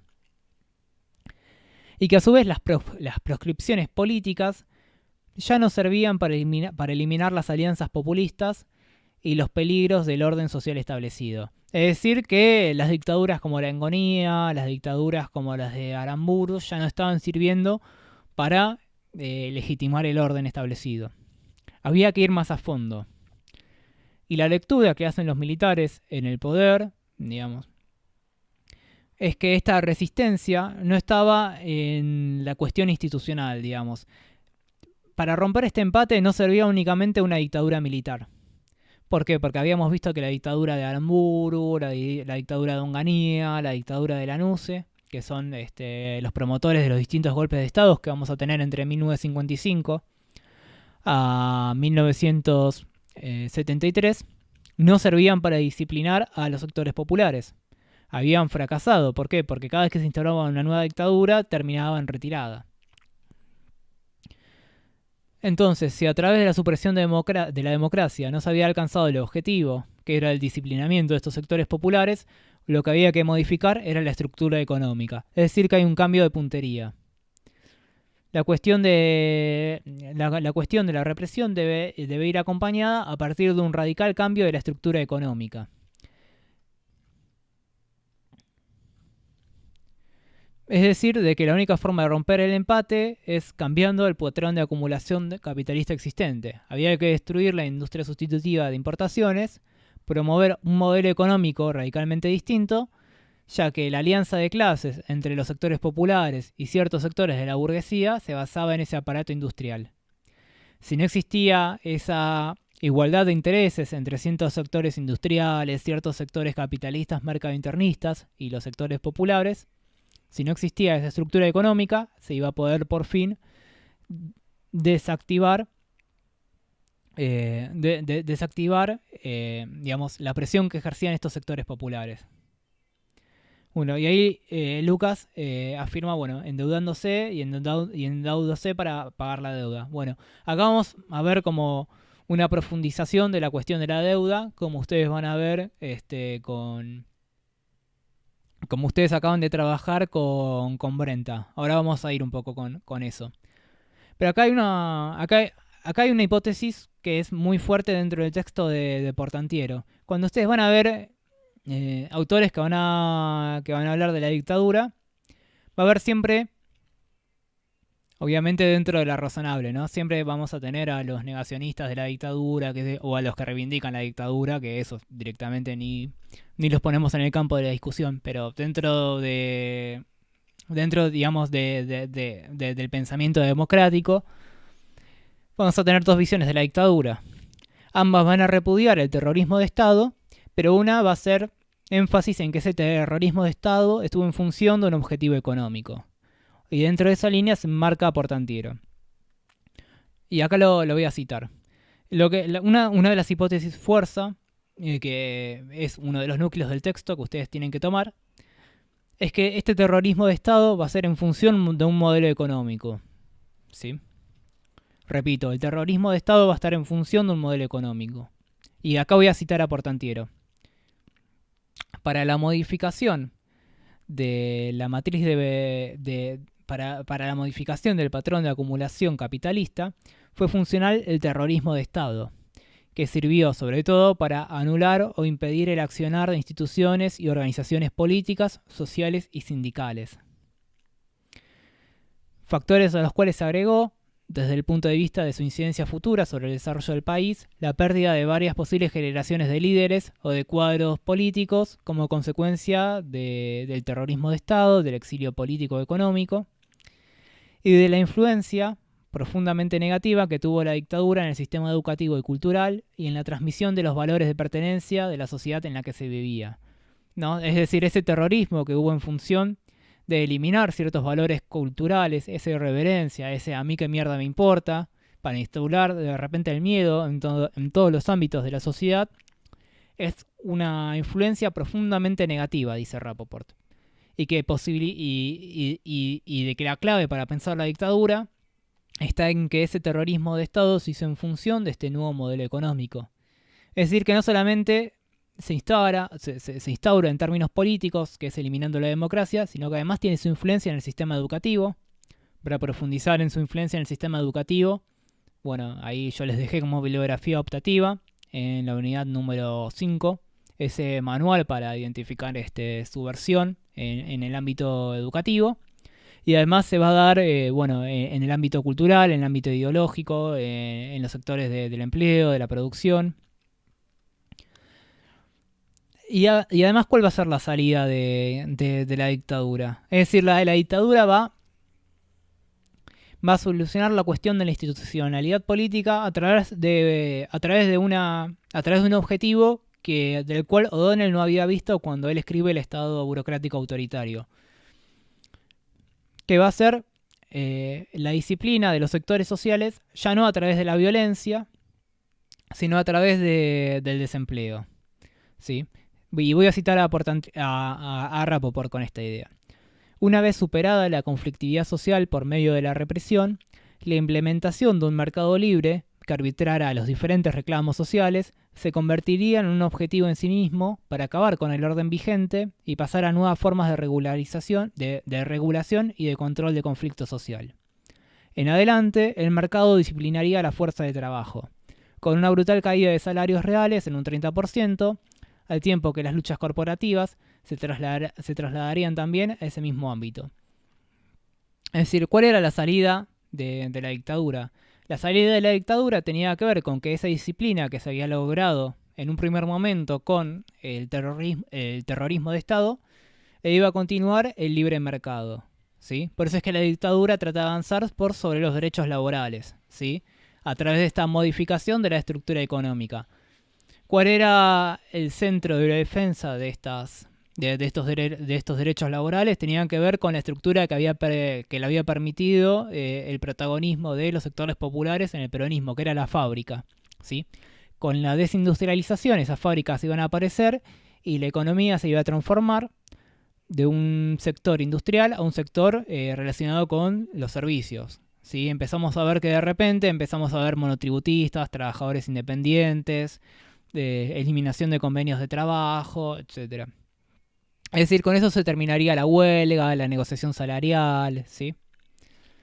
Y a través también de la fuerza del desempleo. Hay ciertos rasgos que van a perdurar desde la dictadura hasta el día de hoy, que se enfocaban en la pregunta número 5 que ustedes tenían de Brenta, que tienen que ver con determinados indicadores socioeconómicos. Hasta el año 1976, la distribución del ingreso era en un 50 y un 50, es decir, un 50 hacia el capital y un 50 del trabajo. Argentina era una de las sociedades más igualitarias del mundo. A su vez también era una sociedad con muy poco desempleo, un desempleo que era siempre muy cercano directamente al pleno empleo. ¿Sí? Es decir, el desempleo no era una preocupación de la sociedad en ese momento. Se había ampliado la clase media. La ciencia y la tecnología hasta ese momento, Argentina era una de las más prestigiosas del mundo, ¿sí? Empieza la época en donde la UBA empieza a ganar un premio Nobel tras otro, los intelectuales argentinos comienzan a ser reconocidos internacionalmente. Sí, era una sociedad que obviamente tenía sus problemas y de hecho estamos viendo que aparte fue gobernada por distintos actores políticos, digamos, porque hubo tanto dictaduras militares, hubo gobiernos radicales como el de Ilía, como el de Alfonsín, hubo gobierno, bueno, estuvo el gobierno del peronismo durante 10 años, pero la Argentina, a pesar de todos esos conflictos, que tenía que ver más con una cuestión política y distribución del ingreso, y no tanto con una cuestión de fracaso macroeconómico, tenía estándares de vida relativamente altos para la región. A partir de 1976, con este patrón de acumulación tan característico, comienza una nueva figura que va a disciplinar a los sectores sociales, que es el desempleo. ¿Sí? ¿Cómo esto impacta en la sociedad? Bueno, con temor al desempleo no va a haber huelga, no va a haber reclamo por no haber reclamo de salarios, etcétera, ¿sí? El miedo, por ejemplo, que tienen ustedes o las dificultades que tienen ustedes para conseguir un empleo, por ejemplo, porque si el desempleo en algo afecta es justamente a los sectores jóvenes, ¿no? El desempleo juvenil es muy fuerte dentro de las estadísticas de empleo, es el sector que más desempleo tiene. Digamos, ese disciplinamiento social no existía en la Argentina previa a 1976, a pesar de que había dictaduras, había democracias. Había diferentes orientaciones políticas en el gobierno, pero bueno, la sociedad argentina en 1976 va a cambiar profundamente a partir de este nuevo patrón económico. Acá, bueno, acá Rapoport va a hacer una breve descripción de este modelo hasta la década del 70, con el cual va a terminar la dictadura. Y acaba de decir Rapoport que es que la Argentina tenía hasta mediados de los 70 un aparato industrial con deficiencias y problemas, pero era un aparato era un aparato industrial de dimensiones respetables. Había ciertos niveles de protección social, controles de cambios, tasas reguladas de interés, un sistema financiero bastante controlado, había tasas de crecimiento relativamente buenas. Todo esto se destruyó, se promovió la desregulación financiera, la apertura indiscriminada de la economía. Esto afectó a la balanza comercial y a la cuenta corriente de balance de pagos. Se produjo una fuerte desindustrialización y reprimarización de la economía. La cuestión de la desindustrialización y de la reprimarización de la economía va a estar en el corazón de este triunfo de este nuevo sector social que había hegemonizado el poder del Estado, ¿sí? Y eso también explica la derrota del peronismo en 1983, digamos. La lectura que hace este bloque social que va a hegemonizar la dictadura militar es que el peronismo había sido posible en función de esta industrialización. Y que los intentos de disciplinar a los sectores populares habían fracasado por ocuparse de la cuestión política y no de la cuestión económica. Si de repente la industrialización que habíamos visto que ni siquiera arrancó con el peronismo, sino que había arrancado en la década del 30, a partir de cambios en el sistema global, la única forma de volver a esa situación previa era desindustrializando. Bueno, después Portantiero sigue con... Portantiera, son apellidos medio parecidos. Rapoport sigue con la cuestión de la especulación financiera, que es un poco, ya lo tienen en Brenta. Él describe el sector financiero como el que va a estar en la posición hegemónica en términos de absorción y asignación de recursos, ¿sí? Si durante el Estado burocrático autoritario, que eran los gobiernos militares hasta 1976, lo hegemonizaba una alta burguesía que tenía que ver con el capital transnacional, pero era un capital transnacional basado en actividades industriales, en la actividad siderúrgica, en el petróleo. Esta vez va a ser el sector financiero, no un sector de producción, sino un sector financiero, ¿sí? Que había logrado la acumulación de capital a partir de, como habíamos visto en la situación internacional, había dólares que eran baratos, digamos, había buenas tasas de financiación, entonces lo que hacían era utilizar esos dólares que sobraban dentro del mercado internacional. En Argentina lo cambiaban a pesos, prestaban esos pesos a partir de una alta tasa de interés, es decir, había un diferencial entre una Argentina en donde había altas tasas de interés, un mercado nacional con altas tasas de interés y un mercado internacional con baja tasa de interés, y la ganancia se la quedaban estos especuladores financieros, ¿no? Y de ahí de que Rapoport hable de que la especulación financiera pasó a ser un factor fundamental, ¿sí? Y describe, bueno, todo este circuito que les acabo de escribir yo recién en 2 palabras, pero bueno, él profundiza un poco más, ¿sí? Ese era el núcleo de esta acumulación que había hecho el sector financiero, esta diferencia entre tasas internacionales y la cuestión de la deuda, ¿no?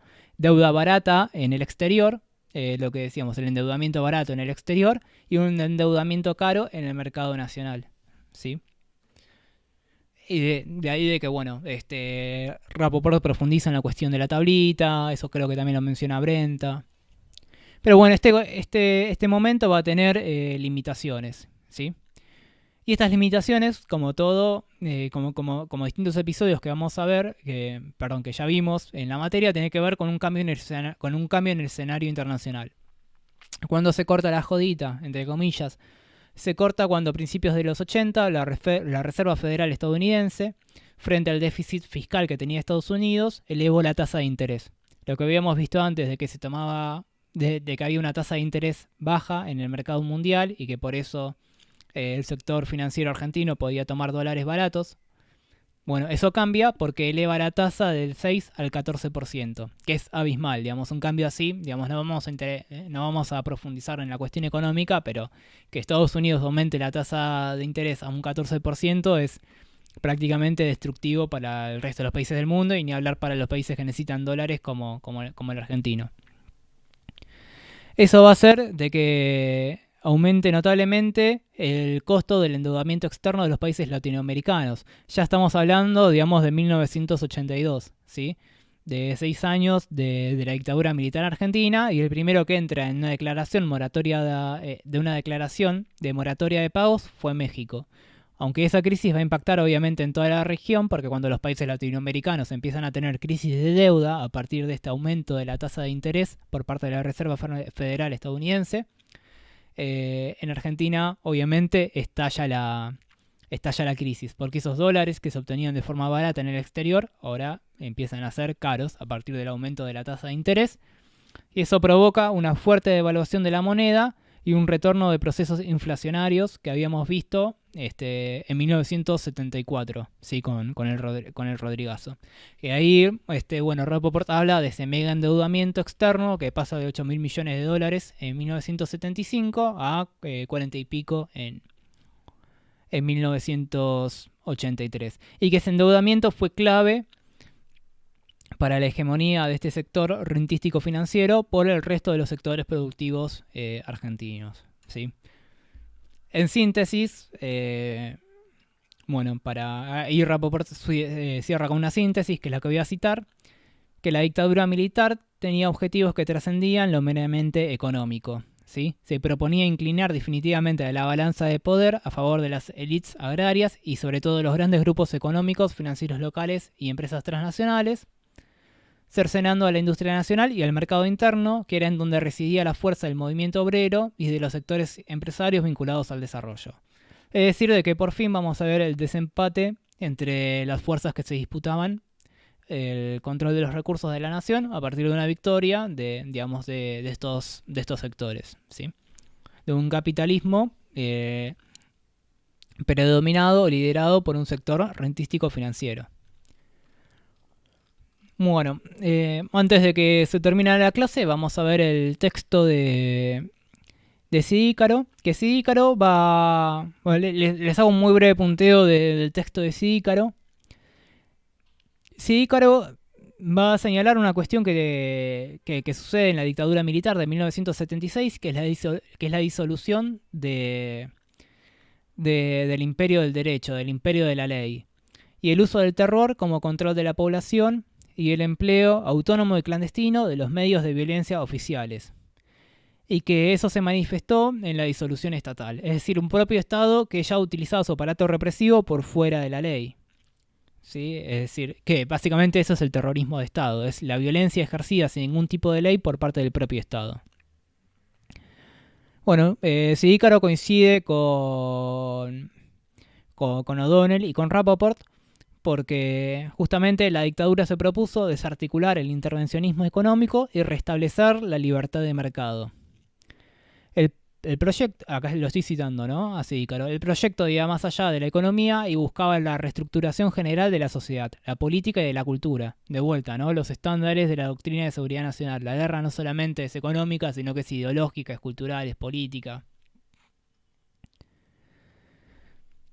Bueno, él lo que va a decir es que la propuesta de la dictadura, que es modernizar desde arriba, es decir, desde el Estado, y que debía culminar con la aparición de actores económicos y políticos capaces de asegurar una dominación social estable, fracasó por la ausencia de las condiciones estatales para ponerlo en práctica. ¿Por qué? Porque va a hablar de que esta revolución desde arriba no se pudo llevar a cabo porque contaba con un Estado con capacidades burocráticas ineficientes y por sus propias disputas corporativas y personales. Había una disputa dentro del aparato represor del Estado entre el ejército, la marina y la aviación, que se disputaban los recursos del Estado.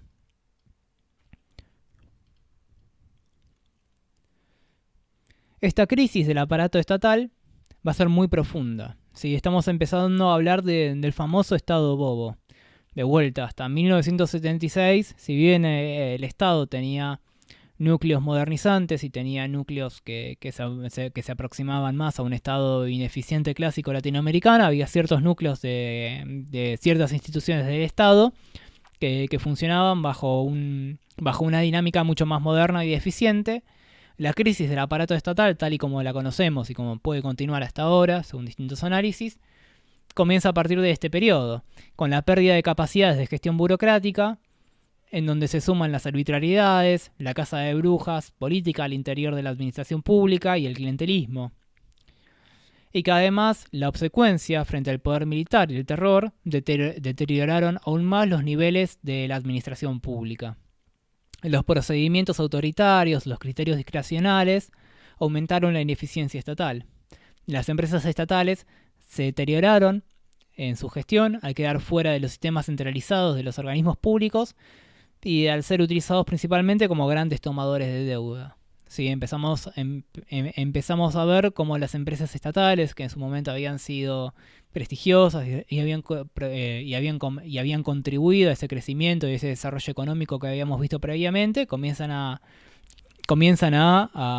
vaciarse y empezamos a ver un nuevo fenómeno que es el de la patria contratista. Grandes proveedores del Estado, que en asociación con los militares contribuyeron a crearle déficits económicos, mientras que el capital financiero se beneficiaba de este innecesario endeudamiento externo, digamos que promovían las empresas estatales gobernadas por los militares. Es decir, que va a surgir un nuevo actor que es el de la patria contratista, ¿sí? Bueno, después Ícaro va a hablar de un capitalismo aventurero, que es este aventurerismo que tenía el sector del capital rentístico financiero que va a hegemonizar el gobierno durante la dictadura militar, que son los banqueros emergentes, los operadores de divisas, los acaparadores de productos, los administradores de la mesa de dinero, los contadores especialistas en lavado, etcétera. La venta de información por parte de los funcionarios, digamos, al ser un nuevo modelo económico que principalmente se basaba en la especulación financiera, empieza el surgimiento de todos estos actores, ¿no? Administradores de mesa de dinero, la venta de información privilegiada por parte de funcionarios del Banco Central, de los ministerios de Economía, los técnicos en lavado de dinero, etcétera. Habla de este nuevo capitalismo aventurero.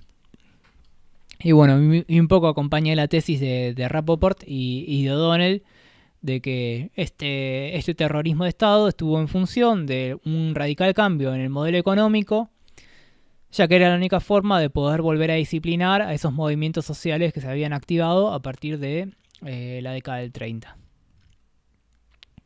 Por último, y si tenemos tiempo, vamos a ver el último texto de la unidad número 5. Perdón, yo estoy diciendo unidad número 5, esta es la unidad número 6. El último texto de la unidad número 6, que es el dossier de Sociales Malvinas. El dossier de Sociales Malvinas, que literalmente se llama así, socialesmalvinas.pdf, que lo van a tener en la unidad 6, me interesa que, digamos, la bibliografía obligatoria de ese dossier es únicamente el texto de Ansaldi, ¿sí? Que el texto de Ansaldi lo van a encontrar en la página 9, no, en la página 9 no, en la página 7 del PDF y va a continuar hasta la página 9.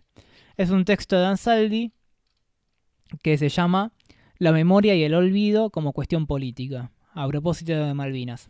Sí, así se llama el texto de Ansaldi, que va desde la página 7 hasta la página 9. De hecho, si quieren leer todo el texto, que son 65 hojas, bienvenido por eso, lo pueden utilizar, digamos, para agregarle detalles al parcial, y obviamente está muy bien, y van a poder profundizar mucho más en la cuestión de la dictadura, de la guerra de Malvinas, pero en la bibliografía obligatoria, después les mando un mensaje por el campus, va desde la página 7 hasta la página 9, que es un texto de Ansaldi sobre la guerra de Malvinas. Brevemente, lo que va a decir Ansaldi sobre la guerra de Malvinas se basa en 5 supuestos, ¿sí? Los 5 supuestos son de que las Islas Malvinas pertenecen geográfica e históricamente a la República Argentina, ¿sí? Y que la Argentina se vio impedida de ejercer su soberanía por un acto de apropiación colonialista perpetrado por Estados Unidos en 1833. La segunda de estas 5 proposiciones basales es que el Reino Unido carece de cualquier argumento jurídico y o derecho de ocupación del espacio argentino. La tercera proposición es que los kelpers o los malvinenses no tienen ningún tipo de derecho a la autodeterminación, porque no constituyen una población originaria de las islas sometidas, digamos, de que no constituyen una población originaria de las islas, ¿sí? Es decir, que los kelpers son producto de una invasión colonialista y no son pueblos originarios que estaban viviendo allí. Es decir, digamos, dentro de la reglamentación del Comité de Descolonización de la ONU, aquellos pueblos que tienen derecho a la autodeterminación son aquellos pueblos originarios que habitaban hace cientos de años un determinado territorio, pero no de un pueblo que coloniza un determinado territorio. No hay problema, chicos. Yo voy a continuar con el texto de Ansaldi, que igual son unos minutos. El que se quiere ir se va, no hay problema. Pero bueno, tiene que ver con esa limitación. Tiene que ver con eso, con esa tercera proposición de que no tienen derechos a la autodeterminación. La cuarta proposición es que la Argentina nunca renunció a su derecho a la soberanía de las islas, ¿sí? A excepción de una muy pequeña negociación que se da en 1842. Y la quinta proposición es que que Argentina nunca hizo uso de la fuerza militar, con excepción de la dictadura militar de 1976. Ansaldi va a hacer un énfasis en la ambigüedad que da la celebración de la Guerra de Malvinas un 2 de abril de 1900... en la ambigüedad de la celebración de la soberanía de la Guerra de Malvinas, la fecha del 2 de abril. ¿Por qué? Porque esa ambigüedad se da en que colapsó la dictadura y que obligó a retirarse a los militares, sin poder poner condiciones frente a las cuales asegurar un cierto armisticio o un cierto perdón por parte de los crímenes cometidos, ¿sí? Va a haber una fuerte tensión entre memoria y olvido, entre que nos acordamos de esta guerra de Malvinas y entre... Perdón, acá estoy viendo el chat.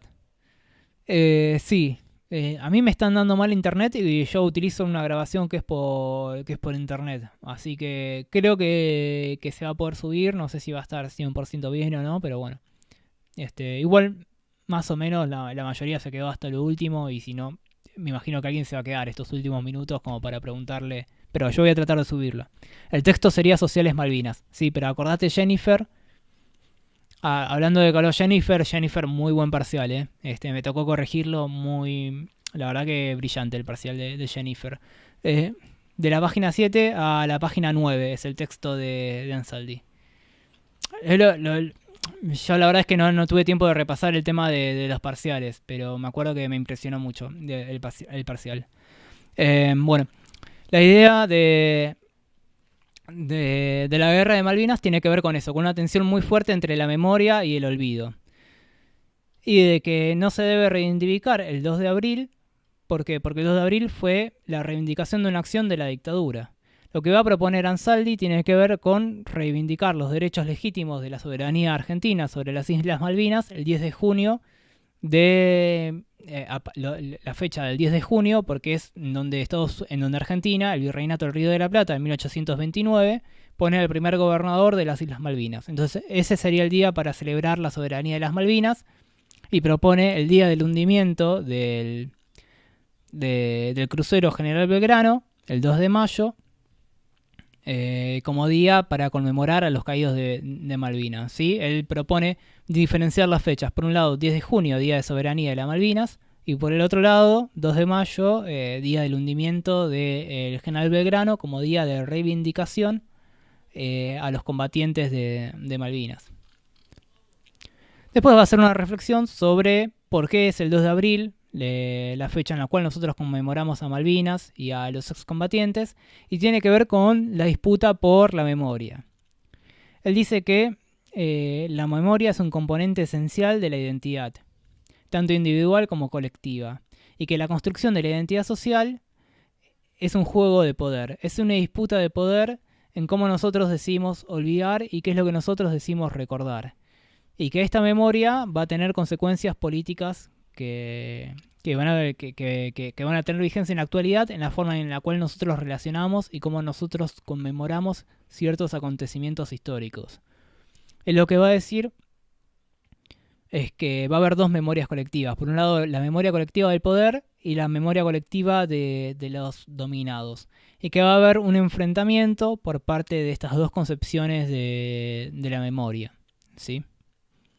Pero básicamente la propuesta de Ansaldi tiene que ver con eso, de que el 2 de abril celebramos o conmemoramos erróneamente la guerra de Malvinas, siendo que la guerra de Malvinas en realidad es un acto producido por parte de un gobierno ilegítimo, por parte de una dictadura militar, y que deberíamos reivindicar el 10 de junio, que fue la fecha en la cual en 1829 el Virreinato del Río de la Plata pone un primer gobernador en Malvinas, y que la fecha para conmemorar a los caídos en Malvinas debería ser el 2 de mayo, el día del hundimiento del General Belgrano, ¿sí? Pero bueno, básicamente es eso la idea de Ansaldi. Rescaten ahí la reflexión con respecto a la memoria colectiva, a esa disputa por la memoria colectiva que van a ser los actores políticos, sociales. Rescaten también lo que dice Ansaldi con la cuestión de las fechas. Y estas 5 proposiciones basales con respecto a las Malvinas, que obviamente son proposiciones con las cuales Argentina discute en el plano internacional su soberanía con respecto a las islas. Entonces, bueno, hoy vimos el texto de Ansaldi, de Matriuskas, vimos el texto de Ansaldi, de Malvinas, terminamos de ver el estado burocrático autoritario de O'Donnell, vimos el otro texto de O'Donnell, a mí qué mierda me importa, vimos el texto de Rapoport, vimos el texto de Sidícaro, o lo relacionamos con los dos textos de Brenta, lo relacionamos con el texto de Oslac sobre la capilaridad social del Estado, y lo relacionamos también con el texto de Portantiero. Para la próxima clase, por favor, terminen con la unidad 6, que son los dos textos sobre el periodo de Alfonsín, que van a encontrarlo en la carpeta del alfonsinismo, y el texto sobre la década del 90, que es más allá del consenso del Washington. Así que, bueno, ¿quedó alguna consulta, alguna duda con respecto a lo que estuvimos viendo? No.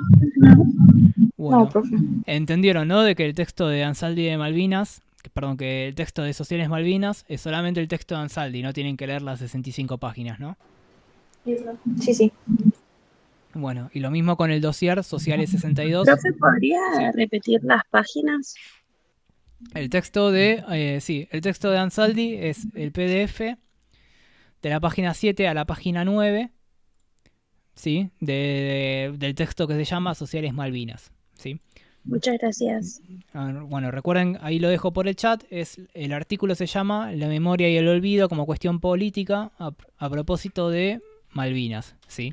En la página 7 al 9 del PDF, no la página del propio dossier, que creo que en el propio dossier arranca de la página 12. ¿Sí? Pero bueno, ustedes buscan el nombre del artículo y lo van a encontrar. Así que, bueno, chicos, ¿alguna otra consulta, alguna duda? No. Bueno, creo que ya tienen suficiente como para tener y para guardar. Ahora me fijo si la clase salió bien y si no, bueno, les subo lo que tengo. Y bueno, y cualquier consulta pueden ir escribiendo en el campus. Y bueno, para la clase del próximo miércoles con Gabriela, recuerden terminar con los textos de la unidad 6, los textos sobre el alfonsinismo y sobre la década del 90. Así que bueno, buen fin de semana. Nos vemos, que la pasen bien. Buen Muchas fin de- gracias, profe. Son buen fin de, libres. profe. Buen fin de- Chao, profe.